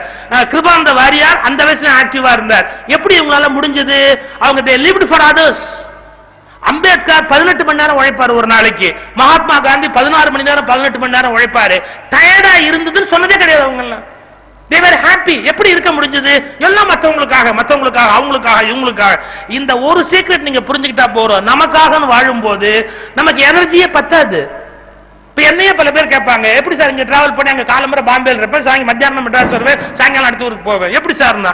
எனக்குன்னு பண்ணும்போது டயர்ட்னஸ் தெரியும், அதுவே மற்றவங்களுக்குங்கிற போது அந்த டயர்ட்னஸ் தெரியாது. அப்ப லைஃபோட சீக்ரெட் என்னன்னா, மற்றவர்களுக்காக வாழுகிற போது நாம் களைப்படைவதில்லை. ஒரு சின்ன ரகசியம் சொல்ல பாருங்க. பெர்னாட் ஷா கொஞ்சம் உடம்பு சரியில்லை, ஒரு செஸ்ட் பெயின் அப்படின்னு டாக்டருக்கு போன் பண்ணார். எப்படி சொன்னாரு? பெட்டை விட்டு என்னால எந்திரிக்க முடியல, பெட்ல இருந்து என்னால எந்திரிக்க முடியல, I am so tired, please you come and meet me டாக்டருக்கு போன் பண்றார். அப்போ டாக்டர் சொன்னாரு, நீ என் கிளினிக்கு வா, நான் என்ன உன்னை தேடி உன் வீட்டுக்கு வர்றது, என் கிளினிக் வா. அதுக்கு ஷா சொன்னார், அறிவு இருக்கா உனக்கு? பெட்டை விட்டு எந்திரிக்க முடியல, கை கால் அசைக்க முடியலன்ற, முடிஞ்சா நான் வந்திருக்க மாட்டேன்னா, என்னால முடியல, நீ வா அப்படின்னு. இப்படி சொன்ன உடனே டாக்டர் சரின்னு வந்தார். வந்துட்டு 3 மாடி, அது லிப்ட் வேற ரிப்பேர் ஆ போச்சு, மேல ஏறி வந்து, இப்ப என்ன வேடிக்கைன்னா உள்ள கதவை கூட தாப்பா போடாம இருந்தாராம் ஷா. ஏன்னா அவர் உள்ள வரதுக்கு ஈஸியா இருக்கட்டும் அப்படின்னு. எந்திரிச்சு போய் கதவை திறக்க முடியல அப்படின்னு படிச்சே கிடக்கிறார். அந்த இவர் டாக்டர் நுழைஞ்சாரு, உள்ள வந்தாரு. அவரு கையை லேசா லூஸ் பண்ணிட்டு, இந்த படியேறி வந்தது எனக்கு என்னமோ செஸ்ட் பெயினா இருக்குன்னார் டாக்டர். என்னமோ பண்ணுது அப்படின்ட்டு சோஃபால டபக்குன்னு சாஞ்சிட்டார் அவர். இந்த ஷா படுத்து ஒரு பதறி எந்திரிச்சு, என்னாச்சு என்னாச்சு என்னாச்சு அப்படின்னாரு. நெஞ்சு வலிக்கிற மாதிரி இருக்கு அப்படி. உடனே ஷா குடுக்குன்னு எந்திரிச்சு ஓடி போய் ஒரு ஆஸ்பிரின் டேப்லெட்ஸ், ஒரு பெயின் கில்லர் ஒன்று எடுத்துக்கிட்டு நேரா போய் ஒரு டீ ப்ரிப்பேர் பண்ணி டீயை கொண்டாந்து கொடுத்து, மாத்திரையை கொண்டாந்து கொடுத்து, அவருக்கு இப்படி நின்று பார்த்துக்கிட்டு, ஆர் யூ ஆல்ரைட், கம்ஃபர்டபுள் மெதுவாக கேட்டார். டாக்டர் ரைட் அப்படின்ட்டு பேக்கை திறந்து 30 பவுண்ட்ஸ் பில்லு எழுதி கையில் கொடுத்தார். ஷா கேட்டார், விளையாடுறியா, என்ன பில்லு கொடுக்குறேன்? நீ என் பேஷண்ட், உன் கம்ப்ளைண்ட் என்ன? கைய கால கூட அசைக்க முடியல, பெட்டை விட்டு எந்திரிக்க முடியலன்னு சொன்ன. இப்ப எந்திரிச்சு டீ போடுற அளவுக்கு சௌரியம் ஆயிட்டாங்க. டிசீஸ் கியூர் ஆயிடுச்சு அப்படின்னு அர்த்தம். ஒரு டாக்டர் டிசீஸை கியூர் பண்ணா பில்லு கொடுக்கறதுங்கிறது சகஜம். நான் பில்லு கொடுத்தேன், பணத்தை கொடு. நீ என்னமோ உனக்கு என்னமோ ஆயி போச்சுன்னு எந்திரிச்சேன். அதான் லைஃப். என்ன நமக்கு முடியலன்னு நினைச்சா நினைச்சுக்கிட்டே இருக்க வேண்டியிருக்குதா? நம்ம விட முடியாதவன் இருக்கிறான்னு தெரிஞ்சு கண்டுபிடிச்சு அவனுக்கு செய்ய ஆரம்பிச்சாச்சுன்னா நம்ம வலி தெரியாது, வேதனை தெரியாது, கஷ்டம் தெரியாது, சிரமம் தெரியாது. தன்னை பத்தியே நினைக்கிறான் பாருங்க. அவன் தான் கையை குடையுது, காலை குடையுது, தலை வலிக்குது, முதுகு வலிக்குது, மூட்டு வலிக்குது. அவன் செல்ஃபிஷ் அர்த்தம். மற்றவங்களுக்காக வாழ ஆரம்பிக்கிறான் பாருங்க. மற்றவங்களுக்காக வாழ ஆரம்பிக்கிறவனுக்கு உடம்புல நோய் தெரியாது, கஷ்டம் தெரியாது, சிரமம் தெரியாது. எனவே உங்களுக்காக வாழ வேண்டும் என்ற வாழ்க்கை சுயநலமானது, மிக விரைவில் சலிப்பு தட்டும். நீங்கள் பிறருக்காக வாழத் தொடங்குவது என்று முடிவு செய்து விட்டால் உங்கள் வாழ்க்கை வற்றாத இருப்பு ஜீவ நதியாக ஓடிக்கொண்டே. சக்தி எங்க சக்தி பிறக்குது மூச்சினிலே. நாம் பாருங்க, பாரதி அப்படி வேலை செய்யறதுக்கான அந்த எனர்ஜி எங்கிருந்தோ வரும். பல பேர் நினைச்சிட்டு இருக்கா, நாம ஒரு பேட்டரி செல்லு, கொஞ்ச நாள் கழிச்சு 55 வயசா இருந்தா பேட்டரி எம்டி ஆயிடும். கிடையாது. Don't be a battery. நீங்கள் ஒருபோதும் பேட்டரியா இருக்காதீங்க. பின்ன என்ன? Please be a power generator. நீங்களே ஒரு பவர் ஜெனரேட்டர். உங்களுக்கு பவர் ஜெனரேட் பண்ணிக்க முடியும். பேட்டரி தான் எக்ஸாஸ்ட் ஆகும். பவர் ஜெனரேட்டர் பவரை கிரியேட் பண்ணிட்டே இருக்கு. நீங்க பிறருக்காக வாழ ஆரம்பிச்சீங்கன்னா இம்மீடியட்டா நீங்க பேட்டரி இல்ல, ஒரு பவர் ஜெனரேட்டர்ங்கிற உண்மையை புரிஞ்சுக்குவீங்க. நான் இன்னும் ஒரே ஒரு செய்தி, மிக முக்கியமான செய்தி உங்களோட சொல்லிக்கொண்டு நான் விடைபெற விரும்புகிறேன். ஒரு நல்ல நாள், நல்ல நேரம், நல்ல சிந்தனைகள். சரி, இப்படி வச்சுக்கோ, கொஸ்டின் ஆன்சர் வச்சுக்கோ. நீங்க ஏதாவது கொஸ்டின்ஸ் கேளுங்க, கொஸ்டின் ஆன்சர் பண்றேன். டவுட்ஸ் தானே? கேளுங்க. நான் இதை முடிச்சதுக்கு அப்புறம் கேளுங்க. வாங்க. ஒரு ஹேண்ட் மைக். ஒரு முக்கியமான செய்தி, லைஃபை பற்றிய மிக முக்கியமானது, ரொம்ப அருமையான ஒன்று. ஒரு நல்ல கவிஞன் அமுத பாரதி அப்படின்னு ஒரு கவிஞன், அவர் எழுதியிருந்தார், இந்த காட்டில் எந்த மூங்கில் புல்லாங்குழல். தென்கட்சி சாமிநாதன் ரொம்ப அருமையா சொல்வார். இந்த காட்டில் எந்த மூங்கில் புல்லாங்குழல். என்ன அர்த்தம்? ஒரு பஞ்ச், அதை பார்க்கும் போது இதுல யார் டாப்புக்கு வருவா? ஒரு எம்எல்ஏ ஒரு 100 பேர் இருக்கிறதுல இந்த காட்டில் எந்த மூங்கில் புல்லாங்குழல்னா யார் மந்திரி ஆவான்னு அர்த்தம் இல்லையா? ஒரு ஸ்டூடெண்ட்ஸ்க்கு மத்தியில் இந்த காட்டில் எந்த மூங்கில் புல்லாங்குழல்னா யார் ஸ்டேட் ரேங்க் அப்படின்னு அர்த்தம். ஒரு ஆசிரியர்கள் கூட்டத்தில் இந்த காட்டில் எந்த மூங்கில் புல்லாங்குழல்னா ஒரு டாக்டர் ராதாகிருஷ்ணன் எப்படி ஆசிரியர்ல மேல வந்தாரோ அப்படி யார் மேல வர போறா அப்படின்னு அர்த்தம். அது மாதிரி ஒரு வினாவை நான் உங்களை பார்த்து நான் கேள்வி கேட்கணும் வச்சுங்க. இந்த காட்டில் எந்த மூங்கில் புல்லாங்குழல்னா எல்லா மூங்கிலும் புல்லாங்குழல் அப்படின்னு சொல்லுகிற ஒரு நிலை, ஒரு தரம், ஒரு தகுதி இருக்கு. அதுதான் ரொம்ப முக்கியம். அது எப்படி அடைய முடியும்? நான் யூசுவலா ஒரு கதை சொல்றது உண்டு.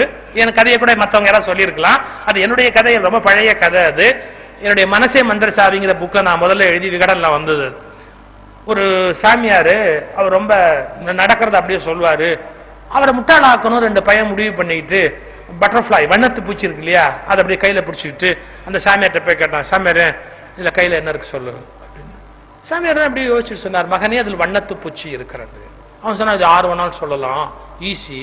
அந்த வண்ணத்து பூச்சி உயிரோடு இருக்கா செத்து போச்சா சொல்லு. ஒரு ஐடியாவோட கேட்கறான். ஏன் அது உயிரோடு இருக்குன்னு சாமியார் சொன்னா ஒரே நசுக்கு. அது செத்து போச்சுன்னு சொன்னா அப்படியே பூ போல விட்டுற வேண்டியது. அப்ப எப்படியும் சாமியார் செத்து போடுவார். அந்த ஐடியால கேட்கறான், உயிரோடு இருக்கிறதா செத்து விட்டதா அப்படின்னு. சாமியார் இவனை விட கெட்டுக்காரு. மகனே, உன் கையில் வண்ணத்து பூச்சி இருக்கிறது, அது உயிரோடு இருப்பதும் செத்து போவதும் உன் கையிலேயே இருக்கிறது. இப்ப அதே தான் நான் சொல்ல விரும்புறேன். என் இனிய பிள்ளைகளே, வாழ்க்கை என்பது ஒரு வண்ணத்து பூச்சி. வாழ்க்கை என்பது ஒரு வண்ணத்து பூச்சி. அது சிறகடிப்பதும் செத்து போவதும் உன் கையில் இருக்கிறது.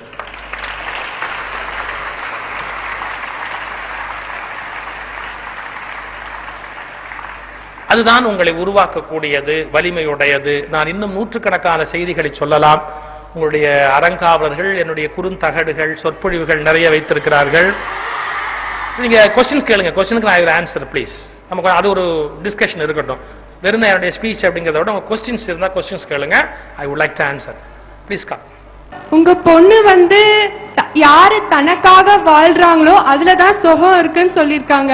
நீங்க என்ன சொன்னீங்கன்னா கொஞ்ச நேரத்துக்கு முன்னாடி யாரு பிறருக்காக வாழ்றாங்களோ அதுலதான் ஒரு சந்தோஷம் இருக்குன்னு. நாங்க யாருக்காக சார் வாழணும்?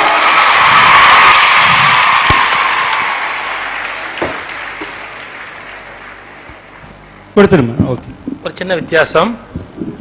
என்னுடைய பொண்ணும் தனக்காக வாழ்வதில் சுகம் இருக்குன்னு சொல்லல, தனக்காக வாழ்வதில் சுகம் இருக்கிறதாக தப்பா நினைச்சிட்டு இருந்தா.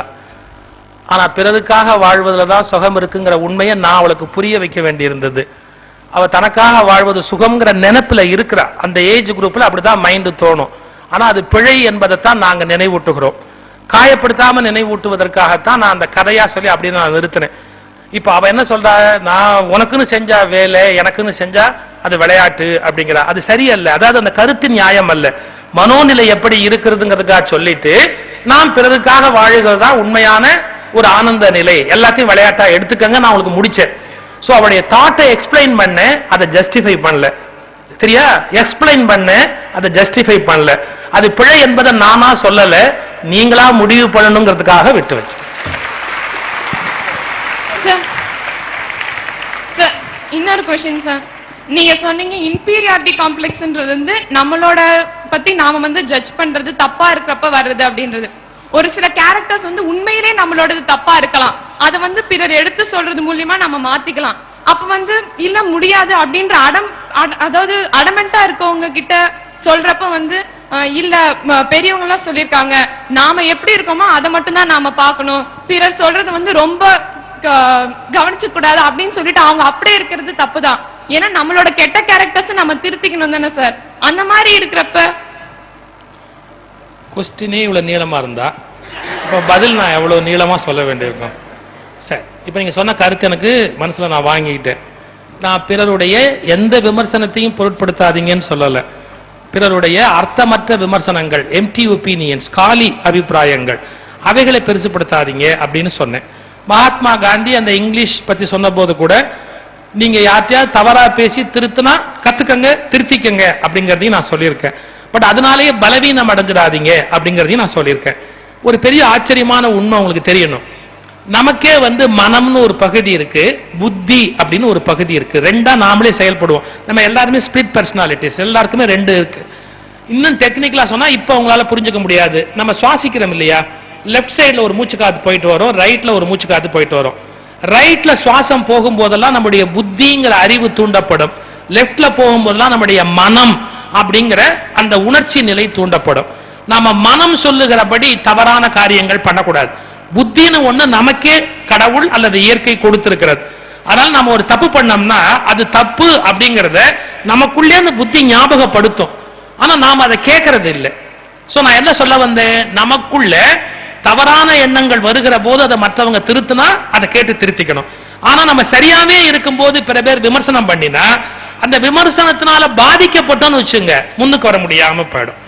இப்ப பிறரது தவறான விமர்சனங்களை பொருட்படுத்தாதீர்கள் என்பதுதான் அதுக்கு அர்த்தம். இங்க உட்காருங்க, ஒரு சின்ன கதை சொல்றேன். முல்லா நசுருத்தின்னு ஒரு கேரக்டர் உண்டு. அவரு ஒரு கழுதை வளர்த்தாரு அப்படிம்பாங்க. ஒரு அராபுல ஒரு கதை, அது கழுதை வளர்த்தாரு. இந்த கழுதையை ஒரு முறை எங்கேயோ வெளியில போயிட்டு கூட்டிட்டு வரும்போது அவங்க தெருவுல பள்ளம் தோண்டி வச்சிருந்தாங்க. கழுதை உள்ள போய் விழுந்து சிக்கிச்சு.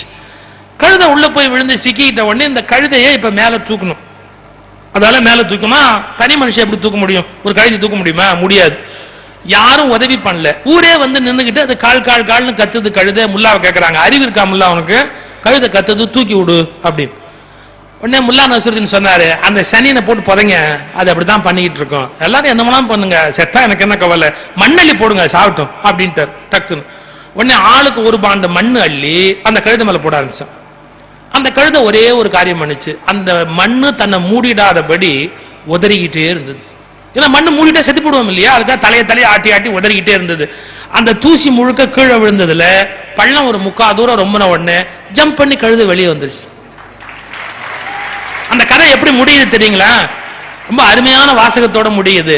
உன் மீது புழுதி வாரி தூற்றுகிற போது அதை பயன்படுத்தி கொண்டே மேலே வர வேண்டும் என்று ஒரு கழுதைக்கு தெரிகிறது, எத்தனை மனிதனுக்கு தெரிகிறதுன்னா.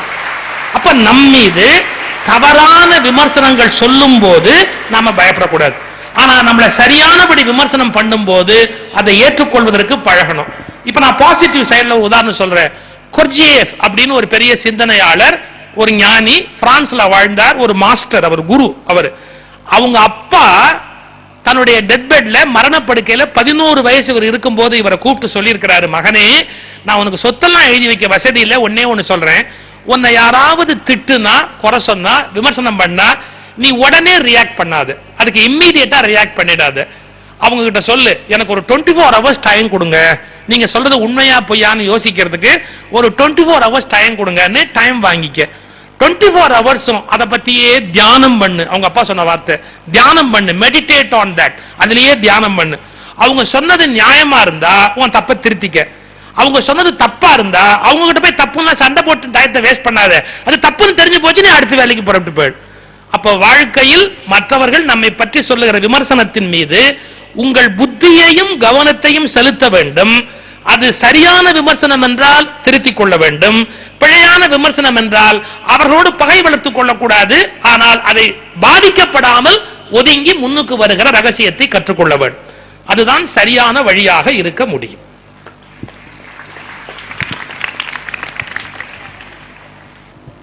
சார், பின்னாடி பேனர்ல பாரதிக்கும் அப்துல் கலாமுக்கும் கண் இல்லாம வச்சிருக்காங்க, அது என்ன? அப்படி உங்களுக்கு என்ன தோணுது? நீங்க எல்லாம் கண்ணா மாறணும் அப்படிங்கிறதுக்காக அது அப்படி வச்சிருக்காங்க.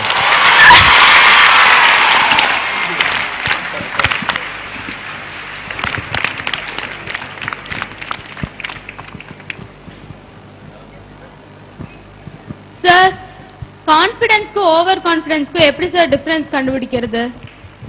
இது ஒரு நல்ல क्वेश्चन. நாம் விவேகமாக இருக்கிறோமா இல்லையா அப்படிங்கறத மத்தவங்க ஜட்ஜ் பண்றதை விட ஈஸியா நம்மால ஜட்ஜ் பண்ண முடியும். இப்ப ஓவர் கான்பிடன்ஸ் அப்படிங்கிறது முயற்சி இல்லாம அல்லது தெளிவான பார்வை இல்லாம அக்கறை இல்லாம கவனம் இல்லாம ஒரு காரியத்துல போய் அப்படியே குதிச்சிடுறது.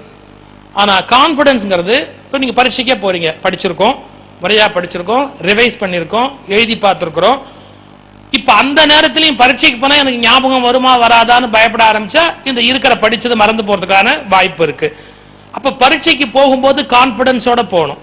நீங்க படிக்காமையே நான் பரீட்சைக்கு போவேன்னா அது ஓவர் கான்பிடன்ஸ். படிச்சுட்டு தைரியமா போவேன்னு சொன்னா அது கான்பிடன்ஸ். சோ படிச்சுட்டு போறது கான்பிடன்ஸ், படிக்காமையே பரீட்சைக்கு போறது ஓவர் கான்பிடன்ஸ். சார் இன்னொரு क्वेश्चन, நம்ம பிறருக்காகவே வாழ்ந்துட்டு இருந்தா நமக்காக எப்ப சார் வாழ்றது? பிறர்ல நாமளும் அடக்கம் தானே, அவங்களுக்கு செய்யும் போது நம்ம லைஃப் நல்லா இருக்கும். அவங்களுடைய வாழ்த்துதல் நமக்கு எப்பவும் இருந்துகிட்டே இருக்கும். பிறருக்காக வாழுகிறவர்களை உலகம் எப்படியாவது காப்பாத்திக்கிட்டே இருக்கும். அதனால நம்மளை பத்தி கவலைப்படணும்னு அவசியம் இல்லை. நம்மளை பத்தி கவலைப்படுறதுக்கு 2 பேர் இருப்பாங்க அந்த சந்தர்ப்பத்தில். அப்படி இல்லாத பட்சத்துல என்ன சார் பண்றது? நீங்க கடவுளையே சந்தேகப்படுறீங்கன்னு அர்த்தம்.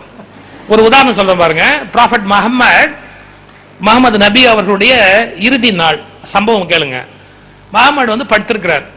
ப்ராஃபட் முகமது ஒரு பழக்கம் எப்படின்னு கேட்டீங்கன்னா, அன்னைக்கு என்ன சம்பாதிச்சாரோ அதை எல்லாருக்கும் அவரே கொடுத்துருவார், பிரிச்சு கொடுத்துருவார். அவர் ஒன்றும் தனக்கு வச்சுக்க மாட்டார். படுத்துக்கிட்டு இருந்தவர் திடீர்னு முழிச்சு தன்னுடைய மனைவி கிட்ட கேட்டாரு, நீர் ஏதேனும் காசுகள் எடுத்து வைத்திருக்கிறீரோ அப்படின்னு கேட்டார். நீங்க ஏதாவது காசு எடுத்து வச்சிருக்கீங்களா? மனைவியை நீங்கன்னு பேசுவார். நீர் ஏதேனும் காசுகள் எடுத்து வைத்திருக்கிறீரோ அப்படின்னு. மனைவி திடுக்கிட்டு சொன்னாங்க, ஆம், இன்னைக்கு உங்களுக்கு உடல் நலம் இல்ல, இரவு ஏதாவது தேவைப்பட்டா இருக்கட்டுமேனு 5 தினார் நாணயங்கள் எடுத்து வைத்திருக்கிறேன் அப்படின்னு. உடனே அதுக்கு நபி சொன்னார், உமக்கு அல்லாஹ்வின் மீது நம்பிக்கை இல்லையோ? நமக்கு ஏதேனும் தேவை என்றால் அவர் தருவார் என்று உங்களுக்கு தெரியாதா? நம்முடைய வழக்கப்படி அதை யாருக்காவது கொடுக்க வேண்டும். போய் இப்போது வாசலில் யாராவது இருப்பார்கள், அவர்களுக்கு கொடுத்து விட்டு வாருங்கள் அப்படின்னார். இரவு மணி 12. இந்நேரத்தில் யார் இருப்பார்னு கேட்டாங்க அந்த அம்மா. இந்நேரத்தில் வாசலில் யார் இருப்பார்கள்? அதுக்கு நபியோட பதில், யார் தேவை என்று அல்லாஹ் கருதுகிறாரோ அவரை நிறுத்தி இருப்பார் அப்படின்னார். போய் அந்த அம்மா கதவை திறந்தா யாரோ வழி தெரியாம அந்த ஊருக்கு வந்துட்டவன், எனக்கு வழி தெரியலன்னு அந்த ஊர்ல வந்துட்டேன், சாப்பிட வழி இல்லை, ஏதாவது காசு இருந்தா பரவாயில்லன்னு காத்துக்கிட்டு இருந்தா. 5 தினார் அவன்கிட்ட கொடுத்துட்டு படுத்த உடனே இவர் கேட்கிறாரு ஒரு வார்த்தை, நாளைய பொழுது.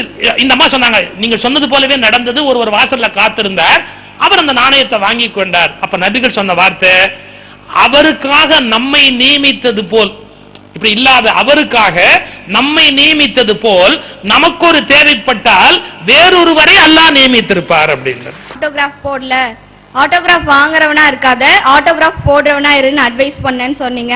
அப்ப ஆட்டோகிராஃப் வாங்குறவங்க எல்லாம் தாழ்ந்தவங்களா? அப்படி இல்ல, ஆட்டோகிராஃப் போடுறவங்க எல்லாம் உயர்ந்தவங்க. எப்படி? அப்ப அந்த ஸ்டூடெண்ட உயர்ந்தவங்களா ஆகணும்னு சொன்னீங்கல்ல? ஆமா. அது அவங்களுக்கு ஒரு ஊக்குவிப்பா அமைஞ்சிருக்கும்னு நினைக்கிறீங்களா? இல்ல நான் கையெழுத்து போட்டதை விட நான் சொன்ன வார்த்தை தான் அவங்களுக்கு ஊக்குவிப்பா இருக்குமே ஒழிய, கையெழுத்து போட்டிருந்தா அவங்களுக்கு திருப்திக்கு நான் செஞ்சதா இருக்கும். ஆனா நான் கையெழுத்து போடாதது அவங்க வாழ்க்கையை உயர்த்துவதற்கு உதவியா இருக்கும். Thank you sir.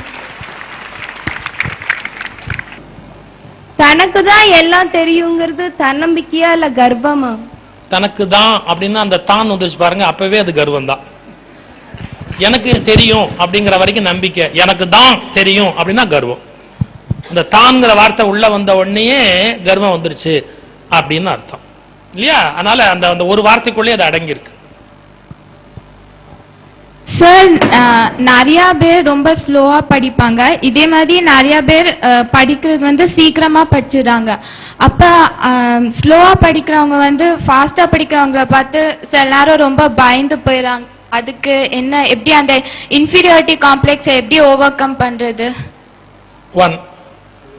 நீங்க இன்னொருவரோட உங்களை அனாவசியமா கம்பேர் பண்ணாதீங்க.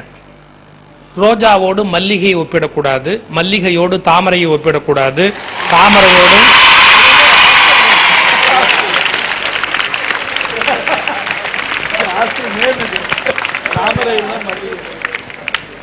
அது உங்கள் ஹாஸ்டல்களுக்கு மட்டுமல்ல வாழ்க்கைக்கும் பொருந்தும். ஒரு மலரை இன்னொரு மலரோடு ஒப்பிடக்கூடாது. இறைவனுடைய படைப்பில் ஒவ்வொன்றுமே மிகவும் உயர்வானது. நான் ஒரு முறை என்னுடைய கட்டுரையில எழுதியிருந்தேன், வெற்றி மீது வெற்றி வந்துன்னு ஒரு புக் வருது, அதில் எழுதியிருக்கிறேன். பாருங்க, சப்பாத்தி கள்ளி முள்ளுன்னு சொல்றோம், தாமரப்பூ ரொம்ப அழகு அப்படின்னு சொல்றோம், நிலா ரொம்ப அழகு அப்படின்னு சொல்றோம். இப்படி கொஞ்சம் கற்பனை பண்ணி பாருங்க, மனிதன் இல்லாமல் நிலவு, சப்பாத்தி கள்ளி, தாமரை எல்லாம் இருந்தால் இவை எல்லாம் இருக்கும். ஆனால் ஒன்று அழகு இன்னொன்று அழகில்லை என்ற அபிப்பிராயம் மட்டும் இருக்காது. மனிதன் இந்த உலகத்துல இல்லைன்னா அந்த அபிப்பிராயம் மட்டும் இருக்காது. ரொம்ப இந்த ஒப்பிட்டு பார்ப்பது என்பது அவ்வளவு நல்ல பழக்கம் அல்ல, கம்பேர் பண்ண கூடாது.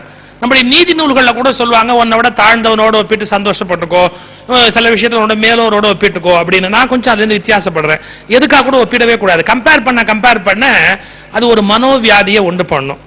ஒவ்வொரு வகையில், இப்ப இந்த மஞ்சள் ஒரு அழகு இருக்கு, இந்த வயலட்ல ஒரு அழகு இருக்கு, இந்த ஒயிட்ல ஒரு அழகு இருக்கு, இந்த எல்லோல ஒரு அழகு இருக்கு, அந்த கிரீன்ல ஒரு அழகு இருக்கு. இப்படி எல்லாம் இருக்கிறது தான் அழகினுடைய, இப்படி எல்லாம் வித்தியாசமா இருக்கிறதால தான் இதெல்லாம் அழகாவே இருக்கு. அதே மாதிரி இயற்கையினுடைய படைப்புல ஒவ்வொருத்தரும் ஒவ்வொரு நேச்சர்ல இருக்கிறோம். அதனால யாரும் யாரையும் விட தாழ்ந்தவங்கன்னு கிடையாது, முதல் விஷயம். ஆனா இப்ப ஸ்லோவா படிக்கிறவங்க எப்படி தன்னை வளர்த்துக்கலாம் நீங்க கேள்வியை கேட்டீங்கன்னா நான் அதுக்கு பதில் சொல்ல முடியும். எப்படின்னா, ஒரு பெரிய பத்திரிகை ஆபீஸ்ல நடந்த சம்பவம் சொல்றேன் கேளுங்க. பத்திரிகை ஆபீஸ்ல டைப் பண்ணி கொடுத்து, டிடிபி டைப்பிங் பேர், டைப் பண்ணி கொடுத்து அது அப்படியே பிரிண்ட்டுக்கு போகும். அதுல நிறைய பேர் தப்பா டைப் பண்ணா அந்த பத்திரிகை ஆசிரியருக்கு வேலை ஜாஸ்தி, தப்ப திருத்திக்கிட்டு இருக்கணும். எனக்கு எரிச்சலான விஷயம், என் புக்கு ப்ரூஃப் ரீடிங்க்கு வரும், அந்த தப்பை திருத்தி கொடுக்கறது உலகத்திலே ரொம்ப கஷ்டமான வேலை.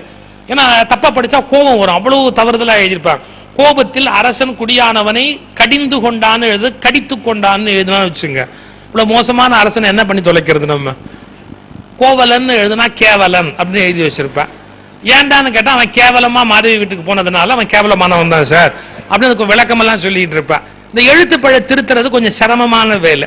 இந்த பத்திரிகை ஆசிரியருக்கு பிளட் பிரஷர் ஏறுது, தப்பா டைப் பண்ண கொண்டாந்து வைக்கிறாங்க. அப்போ ஒருத்தன் வேலைக்கு வந்து சேர்ந்தான். அந்த வேலைக்கு வந்து சேர்ந்தவன் கரெக்டா எல்லாம் டைப் பண்ணுவான். இந்த பத்திரிகை ஆசிரியருக்கு ஒரு பிரச்சனையும் இல்லை. கொஞ்ச நாள் ஆன உடனே சொன்னார், அவனை கூப்பிட்டுங்க வா, நீ எல்லா டைப்பிஸ்டுக்கும் கிளாஸ் எடு, நீ எப்படி தப்பு இல்லாம டைப் பண்ற, பிழையே இல்லாம டைப் பண்ற, வேகமாவும் டைப் பண்ற, வேகமா கொண்டாந்து என்கிட்ட கொடுக்குற, ஆனா தப்பு இல்லாம கொடுக்குற, இதை இவங்களுக்கு எல்லாம் எக்ஸ்பிளைன் பண்ணுன்னார். அவன் சொன்ன வார்த்தையை கேட்டா நீங்க ஆச்சரியப்படுவீங்க.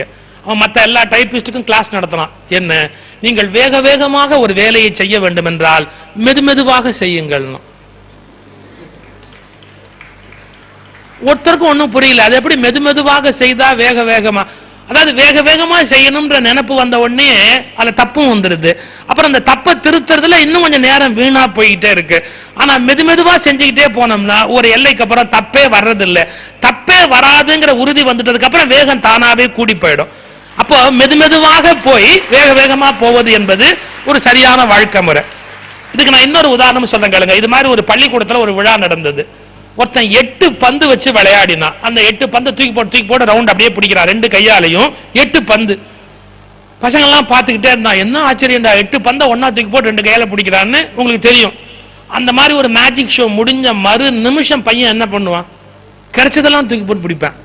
எலுமிச்சம்பழம், கிரிக்கெட் பந்து, டென்னிஸ் பால், எல்லாம் கிடைச்சதெல்லாம் தூக்கி போட்டு அடுத்தவன் மூஞ்சில எரிஞ்சு இவன் மேலேயே விழுந்து 2 நாள் எல்லாரும் தூக்கி நமக்கு அது வராதுப்பா அப்படின்னு எல்லாம் விட்டுட்டான். 8 பந்து தூக்கி போய் நமக்கு வராதுப்பான்னு முடிச்சுட்டான். ஆனா 6 மாசம் கழிச்சு ஒரே ஒரு பையன் மட்டும் அந்த ஹாஸ்டல் வார்டன்ட்ட வந்து சொன்னான், இந்த ஹாஸ்டல் டேக்கு நான் அந்த மாதிரி செஞ்சு காட்டுறேன், 4 பந்து வச்சு செய்ய போறேன் அப்படின்னு. அவருக்கு ஒரே சந்தோஷம், செய்டா ராஜா அப்படின்னார். அவன் 4 பந்து தூக்கி போட்டு வரிசை அப்படியே பிடிச்சு விளையாடணும். பசங்களாம் எப்படி எப்படி எப்படின்னா, இது ஒரு மந்திரம், நான் அவங்கிட்ட கத்துக்கிட்டேன், நமக்கு வந்தான் பாரு அவன்கிட்ட போய் கத்துக்கிட்டேன்னு பசங்களை ஏமாத்திட்டான். வார்டன் கேட்டாரு, இந்த பொய்யெல்லாம் என்கிட்ட சொல்லாது, இது என்ன மந்திரம், எப்படி கத்துக்கிட்ட? அவன் சொன்னான் பாருங்க, நான் இப்ப வேக வேகமா பந்து போடுறதுக்கு காரணம் மெதுமெதுவா ஆரம்பிச்சது. எப்படி, முதல்ல நான் என்ன பண்ண, ஒரே ஒரு பந்து எடுத்து இப்படி மேல தூக்கி போட்டு ஒரு கையில விடாம பிடிக்கிறத நான் 10 நாள் பிராக்டிஸ் பண்ணேன். கரெக்டா ஒரு கையில தூக்கி போட்டு அதை பந்து அதே கையால பிடிக்கிறதுக்கு 10 நாள் பிராக்டிஸ் பண்ணேன். இது கரெக்டா வந்த உடனேயே இடது கையில அதே மாதிரி இன்னொரு பந்தை தூக்கி போட்டு இடது கையில பிடிக்கிறதுக்கு பிராக்டிஸ் பண்ணிக்கிட்டேன். வலது கையில பிராக்டிஸ் பண்ணி அது சரியா வந்ததுக்கு அப்புறம் இடது கையில பிராக்டிஸ் பண்ணி அப்புறம் ஒரே சமயத்துல வலது கையில தூக்கி போட்டு பிடிக்கிறது இடது கையில தூக்கி போட்டு பிடிக்கிறதுன்னு 1 மாசம் பிராக்டிஸ் பண்ணேன். அப்புறம் வலது கையிலேருந்து தூக்கி போடுற பந்தை இடது கையில பிடிக்கிறது, இடது கையிலேருந்து தூக்கி போடுற பந்தை வலது கையில பிடிக்கிறதுன்னு 1 மாசம் பிராக்டிஸ் பண்ணேன். அப்புறம் 2 பந்து தூக்கி போட்டு பிடிக்கிறதுக்கு பழகினேன். அப்புறம் 2 பந்தையும் இந்த 2 பந்தை இந்த கைக்கு மாத்துறது, இந்த கைக்கு மாத்துறது 6 மாசம் ஆச்சு. இப்படி ஒரு பந்து 2 பந்து, ஒரு கை 2 கை, ஒரு கையிலேயே 2 பந்து, அப்படி 4 பந்து வச்சு விளையாடுறதுக்கு 6 மாசம் மெதுமெதுவாக முயற்சி செய்து வேக வேகமாக விளையாடுகிற கலையை இன்றைக்கு நான் கற்றுக்கொண்டேன் அப்படின்னா. அதனால உங்களுக்கு ஸ்லோவா வருதுன்னா நீங்க ஒண்ணும் கவலைப்பட வேண்டாம். நீங்க பிழை இல்லாமல் அதை தெரிந்து கொண்டு விட்டீர்கள் என்றால் பரீட்சைக்கு போகிற போது பிழை இல்லாமல் நீங்கள் எழுதி முடித்து விடுவீர்கள். வேக வேகமா பண்ணணும்ன்ற காம்ப்ளெக்ஸை வளர்த்துக்கிட்டு தப்பு தப்பா பண்ணிடாதீங்க. பிறரோடு உங்களை ஒப்பிடாதீங்க. அவங்க உங்களை ஏதாவது கேலி பேசினா பொருட்படுத்தாதீங்க. அவங்களுக்கு இருக்கிற திறமையினால கேலி பேசுறாங்க. ஆனா கேலி பேசுறதுல அவங்களுக்கு ஒரு சந்தோஷம்னா நம்மளால உங்களுக்கு சந்தோஷம் கிடைச்சா கிடைச்சிட்டு போட்டுமே அப்படின்னு அதை லைட்டா எடுத்துக்கோங்க. உங்க லைஃப் நல்லா இருக்கும்.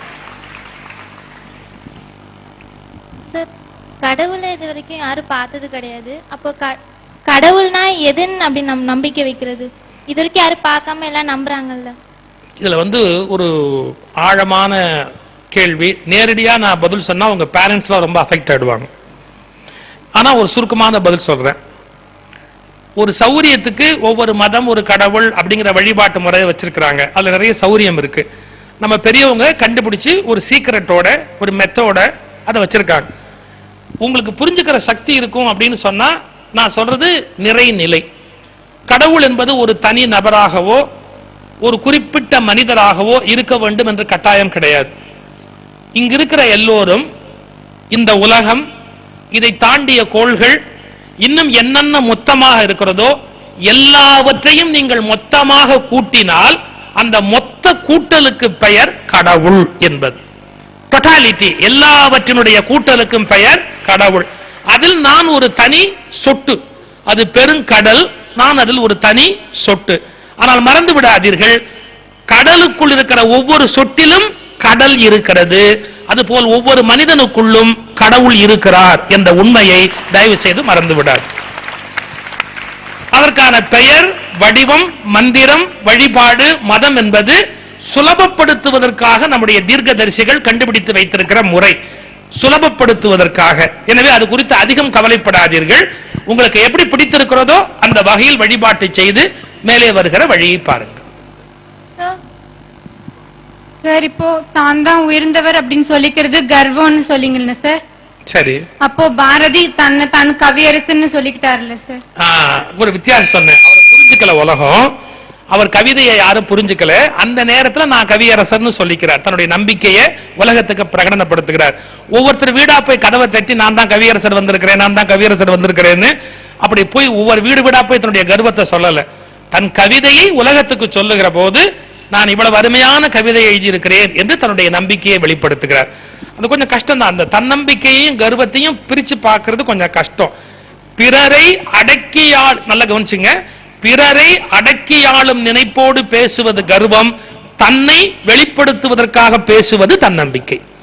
பிறரை அடக்கி ஆளுதல் இல்லாத வரையில் அது கர்வம் அல்ல. பாரதி யாரையும் அடக்கி ஆள நினைக்கவில்லை. சின்ன அளவுக்கு மற்றவங்களை அடக்கிற ஆசை அதுல இல்லை, தன்னை வெளிப்படுத்துற எண்ணம் மட்டும்தான் இருந்தது.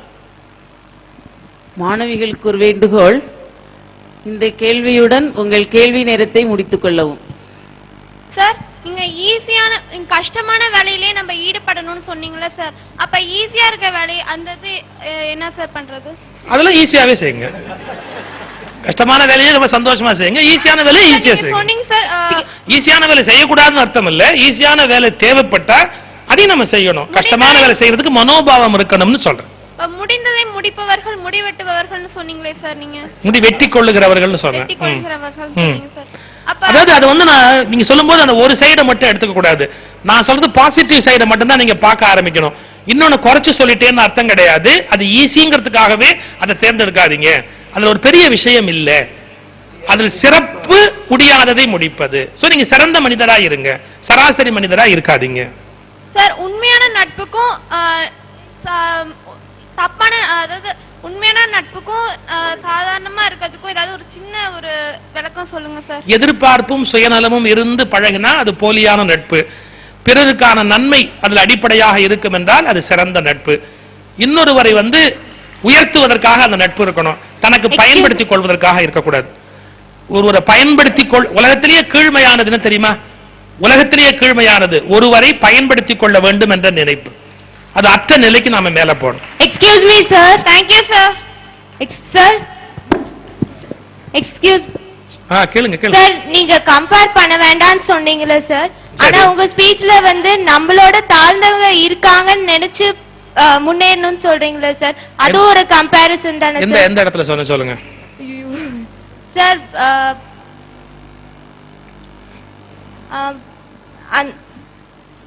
ஆனா அந்த ஒரு வார்த்தை எனக்கு அது ஒரு டவுட் சார். அதுவும் ஒரு கம்பேரிசன், இதுவும் நீங்க வந்து கம்பேர் பண்ணக்கூடாதுன்னு சொல்றது.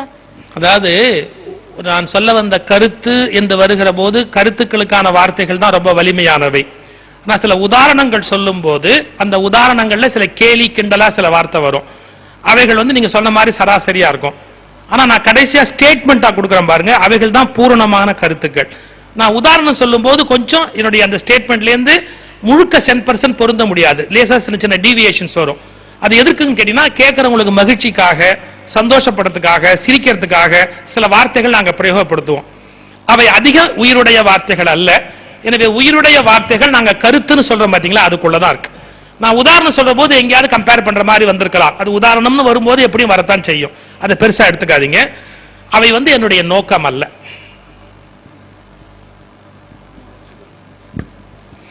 Thank you sir. Okay, final. Sir, நீங்க கையெழுத்து வாங்குறவங்களா இருக்க கூடாது, போடுறவங்களா இருக்கணும்னு சொன்னீங்க சார். அப்புறம் ஏன் சார் நீங்க போட மாட்டேன்னு சொன்னீங்க? அப்புறம் ஏன் சார் நீங்க போட மாட்டீங்கன்னு சொன்னீங்க? நீங்க வாங்குறவங்களா இருக்க கூடாதுங்கிறதுக்காக நான் போட மாட்டேன்னு சொல்றேன். எக்ஸ்கியூஸ் மீ சார், நான் சொல்றத தப்பா நினைச்சுக்காதீங்க. நீங்க போறவங்க அளவுக்கு உயர்ந்திருக்கிறதா சார் இந்த ஸ்கூலுக்கு வர வச்சிருக்காங்க. நீங்களும் போடுற அளவுக்கு உயருங்கன்னு தான் நான் சொல்றேன். நான் போடுறேன் போடலங்கிற சாப்டரை விட்டுருங்க, நீங்க போடுற அளவுக்கு உயருங்கிறத நான் சொல்றேன். நான் போடலங்கிறது ஒரு பெரிய விஷயமே அல்ல, ஆனா நீங்க போடுற அளவுக்கு உயரணுங்கிறதா பெரிய விஷயம். சார் எனக்கு சரியா புரியல சார். நீங்க சொன்னீங்க வாங்குறவங்களா அங்க இருக்கணும் சார், வாங்குறவங்களா இருக்க கூடாது, போடுறவங்களா இருக்குன்னு சொன்னீங்க சார். எனக்கு சரியா புரியல. நான் இப்ப உடைச்சு சொல்லிட்டுமா? சொல்லுங்க சார். நான் உடைச்சு சொல்லிட்டு முன்னே உடைச்சு சொல்லிட்டுமா? என்னன்னா, நீங்க வளர்ந்துட்டீங்கன்னு சொன்னா நாம இந்த கையெழுத்து போடுறது வேஸ்ட்ங்கிறது உங்களுக்கு புரிய ஆரம்பிக்கும். இந்த கையெழுத்து போடுறதுங்கிறது ஒரு வேஸ்ட்ங்கிறது புரிய ஆரம்பிக்கும். அப்ப நீங்களும் மத்தவங்களுக்கு கையெழுத்து போடுறதா உயருங்கன்னு சொல்லி கையெழுத்து போடுற வேலையை நிறுத்திடுவீங்க. சோ அந்த ஸ்டேஜ் நீங்க அந்த ஸ்டேஜுக்கு வரும்போது தான் புரியும். சார், என்னோட எய்ம் வந்து ஜர்னலிஸ்ட் ஆகணும். ஆனா என்னோட அம்மா, என்னோட வெல்விஷர்ஸ் எல்லாருமே நான் ஒரு எம்டெக் எம்பிஏோட ஒரு எம்என்சில நிறைய சம்பளம் வாங்கணும்னு நினைக்கிறாங்க. நான் எனக்காக வாழ்ந்து ஜர்னலிஸ்ட் ஆகுறதா, இல்ல எங்க அப்பா அம்மா என் ஃபேமிலிக்காக வாழ்ந்து நான் ஒரு எம்டெக் எம்பியோட போறதா? இந்த கேள்விய உங்க அம்மா கேட்டிருந்தா நான் வேற பதில் சொல்வேன், நீங்க கேட்கும் போது நான் வேற பதில் சொல்வேன். எனக்கு வந்து ரெண்டு வெவ்வேறு பதில் சொல்லலாமான்னு கேட்டா நாங்க சொல்லுவோம். நாங்க சொல்றதுக்கு ஒரு நியாயம் இருக்கு, ஒரு காரணம் இருக்கு. இப்ப நான் உங்களுக்கு சொல்ற பதில் வெறும் பிராக்டிக்கலான பதில். என்ன, உங்களால ஒரு எம்டெக் ஆக முடியும், யூ ஆர் ஏபிள். நீங்க ஒரு பெரிய போஸ்டுக்கு வர முடியும், அது உங்களால முடியும். போஸ்டுக்கு வந்துட்டே ஜேர்னலிஸ்டா இருக்கிறதுக்கு எவ்வளவோ வாய்ப்பு இருக்கு. இப்ப எத்தனையோ டாக்டர்ஸ் வந்து அருமையான ரைட்டர்ஸ், எத்தனையோ இண்டஸ்ட்ரியலிஸ்ட் வந்து மிக அருமையான ரைட்டர்ஸ், மிக பெரிய லெவல்ல இருந்த எத்தனையோ பேர் வந்து, சுஜாதா வேற ஒரு இன்ஜினியரா தான் இருந்தார், அருமையான எழுத்தாளரா இருந்தார். அதனால ஜேர்னலிஸ்டா வர்றது உங்க எம்டெக்கு தடையாவே இருக்காது. நீங்க உங்க அப்பா அம்மா விருப்பப்படி எம்டெக் வந்து சம்பாரிச்சு அவங்களுக்கு கொடுத்துருங்க. நீங்க எழுதி உங்க ஆத்ம திருப்திக்கு எவ்வளவு புகழடைய முடியுமோ அவ்வளவு நீங்க புகழடைங்க. ஏன்னா ரெண்டையும் செய்யற அளவுக்கு you are capable. Mean writing. என்னோட எய்ம் வந்து இன்வெஸ்டிகேட்டிவ் ஜேர்னலிசம். நான் வந்து ஒரு ரிப்போர்ட்டர் ஆகி என் கண்ட்ரிக்கு சர்வ் பண்ணணும்னு நினைக்கிறேன். நான் ஒரு எம்என்சில ஒர்க் பண்ணா வேற ஒரு கண்ட்ரிக்கு சர்வ் பண்ணி அவன் கொடுக்கிற டாலர்ஸ் வாங்குறதுக்கு இங்க இருந்து நான் ருபீஸ்லயே சம்பாதிக்கலாம்ல சார். இத நீங்க வந்து எங்கேந்தோ வர்ற எனக்கு புரிய வச்ச உங்களால உங்க பக்கத்திலேயே இருக்கிற உங்க அப்பா அம்மாக்கு புரிய வைக்க முடியாதா? One minute. நீங்க ஒரு சக்சஸ்ஃபுல் ஜேர்னலிஸ்ட் ஆகிறது உண்மைன்னு சொன்னா முதல்ல ஒரு விஷயத்தை மத்தவங்களுக்கு புரிய வைக்க பழகணும். உங்க அப்பா அம்மாவுக்கு நீங்க அதை புரிய வச்சாதான் நீங்க சரியான ஜேர்னலிஸ்டாவே ஆக முடியும். அதனால உங்களால புரிய வச்சிட்டீங்கன்னு வச்சுங்க, நீங்க ஜேர்னலிஸ்ட் ஆயிடலாம். புரிய வைக்கலன்னு வச்சுங்க, நீங்க எம்டெக்கா தான் ஆகணும். சார், இப்ப உங்க கூட பேசுறப்ப நீங்க ஒரு தேர்ட் பர்சன். எங்க அம்மா அப்பாங்கிறப்ப நான் இமோஷனல் பேலன்சஸ் எல்லாத்தையுமே வந்து தாண்டி அவங்கள புரிய வைக்க முடியல. என்னால முயற்சி பண்ணணும். ஒரு காலகட்டத்தில் அது முடியாதுதான். நீங்க இப்படி ட்ரை பண்ணுங்க நான் சொல்றது உங்களுக்கு ஆப்ஷன், பிராக்டிக்கல் ஆப்ஷன். எப்படின்னா நீங்க அந்த அவங்க சொன்னதெல்லாம் முடிச்சு கொடுத்துட்டு ஜேர்னலிஸ்ட் ஆயிடுங்கிறது தாராளமா ஆக முடியும். அதுக்கான வழி இருக்கு. அவங்களுடைய டார்கெட்டை என்னால் பினிஷ் பண்ண முடியும்னு பினிஷ் பண்ணிட்டு அதுக்கப்புறம் நீங்க உங்களுக்கு சொந்த கால் நிக்கிற பருவம்னு ஒண்ணு வருது பாருங்க, அப்ப நீங்க மாத்திட்டு போக முடியும். But to be frank with you, தான் தேர்ந்தெடுக்கிற துறையில ஒருவர் வந்து ஷைன் பண்ற மாதிரி பிறரால் திணிக்கப்படுகிற துறையில வந்து ஒருத்தர் ஷைன் பண்ண முடியாது. இது வந்து இயல்பான ஒரு கோட்பாடு. நீங்க இவ்ளோ கருத்துக்கள் சொன்னீங்க, இன்னைக்கு என் மனசுல இருக்கு, இன்னமும் ரொம்ப நாள் இருக்கும்னு நான் நினைக்கிறேன். அதை நான் எப்படி என் மனசுல வச்சுக்கிறது? நீங்க புதிர் போடுறீங்களா? இப்ப இந்த கருத்துக்கள் எல்லாம் எப்படி மனசுல வச்சுக்கிறதுன்னு கேக்குறீங்களா? இல்லைங்க சார், என் மனசுல இருக்கு. அதை நான் எப்படி என் வாழ்க்கையில வெளிப்படுத்துறது? இன்னும் எந்த கருத்துக்களை? இது மாதிரி நிறைய கருத்துக்கள் நான் கேக்குறேன். சரி. ஆனா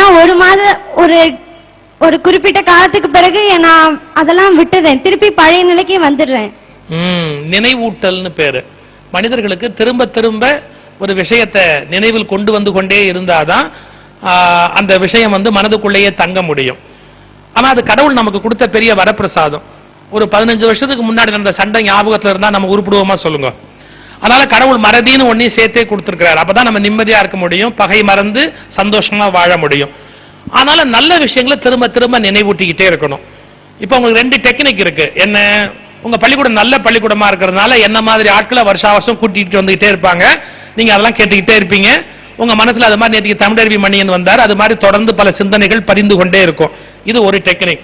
இல்லைன்னா உங்களால முடிஞ்சதுன்னா என்னோட புத்தகத்தையே வாங்கி கூட திரும்ப திரும்ப படிக்கலாம். அதுல எனக்கும் ஒரு நன்மை இருக்கு, உங்களுக்கும் ஒரு நன்மை இருக்கு. நீங்க அதிகமானாலும் திரும்ப திரும்ப செய்யலாம். 3வது எப்படின்னு கேட்டா, நீங்களே சிந்திக்க ஆரம்பிக்கிறது. எப்ப பார்த்தாலும் வந்து ஸ்பூன் ஃபீடிங் மாதிரி வெளியில இருந்து வந்துதான் இதை ஏற்படுத்தணும் அப்படிங்கிறது இல்ல. நான் ஒரு சின்ன ஒரு செய்தியை சொன்னா நீங்க புரிஞ்சுக்குவீங்க. எல்லாத்தையுமே நம்பிக்கை இருக்குமா? எல்லாத்தையுமே இந்த திறமை இருக்கு, எல்லாத்தையுமே இந்த கருத்து இருக்கு. ஆனா என்னன்னு கேட்டா, இன்னொருவர் அதை ஆரம்பிச்சு வச்சாச்சுன்னு சொன்னா அவங்க பிடிச்சுக்குவாங்க. எப்பவாவது இந்த மரங்கள்ல வந்து பறவை பட்சிகள் உட்கார்ந்து இருக்கிற காட்சியை நீங்க ரசிச்சு பார்த்திருக்கீங்களா? தயவு செய்து உங்களுக்கு நேரம் கிடைக்கும் போதெல்லாம் நேச்சரோட கலந்து இருங்க, இயற்கையோட கலந்து வாழ பாருங்க. நிறைய உண்மைகள் தெரியும். நான் டிவியில பாக்குற, விருப்பமா பாக்குற ஒரே சேனல் டிஸ்கவரி சேனல் தான். ஏன்னா அதுல வர்ற எதுவுமே மேக்கப் போடாது, பொய் சொல்லாது. அதனால எனக்கு டிஸ்கவரி சேனல் தான் ரொம்ப பிடிக்கும். எப்ப பார்த்தாலும் அதான் பார்த்துட்டு, இப்போ புறப்பட போது கூட 2 மலைப்பாம்பை பார்த்துட்டு தான் வந்தோம். ரொம்ப நல்லா இருக்கும். நிறைய உண்மைகள் வந்து அதுல தெரியும், வாழ்க்கையை பற்றிய உண்மைகள் தெரியும். ஒரு உதாரணம் சொல்றேன் பாருங்களேன். நீங்க எப்பவாவது ஒரு மரத்துல வந்து பறவை, தாய் பறவை வந்து குஞ்சு பறவையோட இருக்கும், அந்த காட்சியை பாருங்க. வெளியில போய் இறை எடுத்துட்டு வரும், குஞ்சு பறவை வெளியில இருந்து இறை எடுத்துட்டு வரும். வந்து அந்த உணவை தன் நாக்குல கடிச்சு கிடிச்சு எல்லாம் பண்ணி அந்த குஞ்சு பறவை எல்லாம் சக்கச்சேல் அந்த வாயை திறந்து திறந்து காத்துக்கிட்டு இருக்கும். உடனே அம்மா ஊட்டணுங்கிறதுக்காக அப்படி காத்துக்கிட்டே இருக்கும். ஒரு 4-5 இதுக்கு அப்படி வாயில குடுத்துட்டு மறுபடியும் உணவு எடுக்கிறதுக்கு பறக்கும். அப்ப அந்த குஞ்சு பறவை எல்லாம் என்ன பண்ணும் அப்படின்னு கேட்டீங்கன்னா, கூண்டுக்கு வெளியில கூடு வேறு கூண்டு வேறு. இந்த யோசிச்சுதா நீங்க? கூடு வேறு கூண்டு வேறு. கூண்டு என்பது பிறர் உங்களுக்கு ஏற்படுத்துகிற சிறை, கூடு என்பது நீங்கள் உங்களுக்கு அமைத்துக் கொள்ளுகிற பாதுகாப்பு. கூடு என்பது நீங்கள் உங்களுக்கு அமைத்துக் கொள்ளுகிற பாதுகாப்பு, கூண்டு என்பது பிறர் நமக்கு ஏற்படுத்துகிற சிறை. பிறர் ஏற்படுத்துகிற சிறை நல்லதல்ல, நாம் ஏற்படுத்திக் கொள்ளுகிற பாதுகாப்பு அவசியமானது. அந்த கூடு இருக்கு இல்லையா, கூடோட விளிம்புல அப்படி எட்டி பார்க்கும் குஞ்சு பறவை. இது ஃபர்ஸ்ட் ஸ்டேஜ். 2வது ஸ்டேஜ் என்ன தெரியுங்களா? இந்த தாய் பறவை உணவு ஊட்டிட்டு பறந்து போன உடனே அந்த கூட்டோட விளிம்புல ஏறி உட்காந்துக்கும் குஞ்சு பறவை. ஏறி உட்காந்து வானத்தை பரிதாபமா பார்க்கும், அம்மா பறந்து போற காட்சி எப்படி பார்க்கும், திரும்பி அம்மா எப்போ வரும் அப்படின்னு பார்க்கும். இது 2வது ஸ்டேஜ். 3வது ஸ்டேஜ், அந்த அம்மா பறந்து போற போது தானும் பறக்கணும் அப்படின்னு நினைக்கும், ஆனா பயமா இருக்கும் அதுக்கு. ஏன்னா கீழே விழுந்துட்டா, நம்ம இந்த கூடை விட்டு வெளியே கீழே விழுந்துட்டான்னு பயந்து இப்படி எட்டி பார்த்து அப்படியே உட்கார்ந்துருக்கும். பறவை எப்படி பறக்க ஆரம்பிக்கும் தெரியுமா? ஒரு நாள் தாய் பறவை திடீர்னு இந்த கூடோட விளிம்புல உட்கார்ந்து இருக்கிற இந்த குஞ்சு பறவைக்கு பக்குவம் வந்துருச்சுன்னு தெரிஞ்ச உடனே தாய் பறவை ஒரு நாள் தன் ரெக்கையால டபக்குன்னு ஒரு இடி இடிக்கும், குஞ்சு பறவைய ஒரு இடி இடிக்கும். இடிச்ச உடனே செத்தம், நமக்கு ஒண்ணுமே இல்லைங்கிற மாதிரி குஞ்சு பறவை கீழே விழ போகும். விழுந்த உடனே ரெக்கை விரியும், விழாம பறந்து போய் அந்த மரக்கலையில திரும்ப வந்து உட்கார்ந்துரும். தாய் பறவை என்ன பண்ணுச்சு? என் மகளே, உனக்கும் இறகு இருக்கிறது என்பதை ஒரு ஆபத்தில் தள்ளி ஞாபகப்படுத்தியது. தாய்ப்பறவையே எப்போதும் இறகாக இருக்க முடியாது, குஞ்சு பறவைக்கு இறகு உண்டு என்பதை தாய்ப்பறவை நினைவூட்டி விடுகிறது. அதுபோல் இந்த தன்னம்பிக்கை என்பது நான் உங்களுக்கு வெளியிலிருந்து தருகிற சரக்கல்ல, உன் கைவசம் அது இருக்கிறது என்பதை நினைவூட்டுகிற வேலைதான் என்னுடைய வேலை. இப்போது தாய்ப்பறவை குஞ்சு பறவையை தள்ளிவிட்டு விட்டது. இனி இறகு விரித்து வானத்தை வசப்படுத்த வேண்டிய வேலை உங்களுடையது என்பதை நினைவில் வைத்துக் கொள்ளுங்கள். நான் வந்த வேலை முடிவடைந்திருக்கிறது. இனி வானத்தை கையகப்படுத்துகிற வேலையை நீங்கள் தொடங்குங்கள்.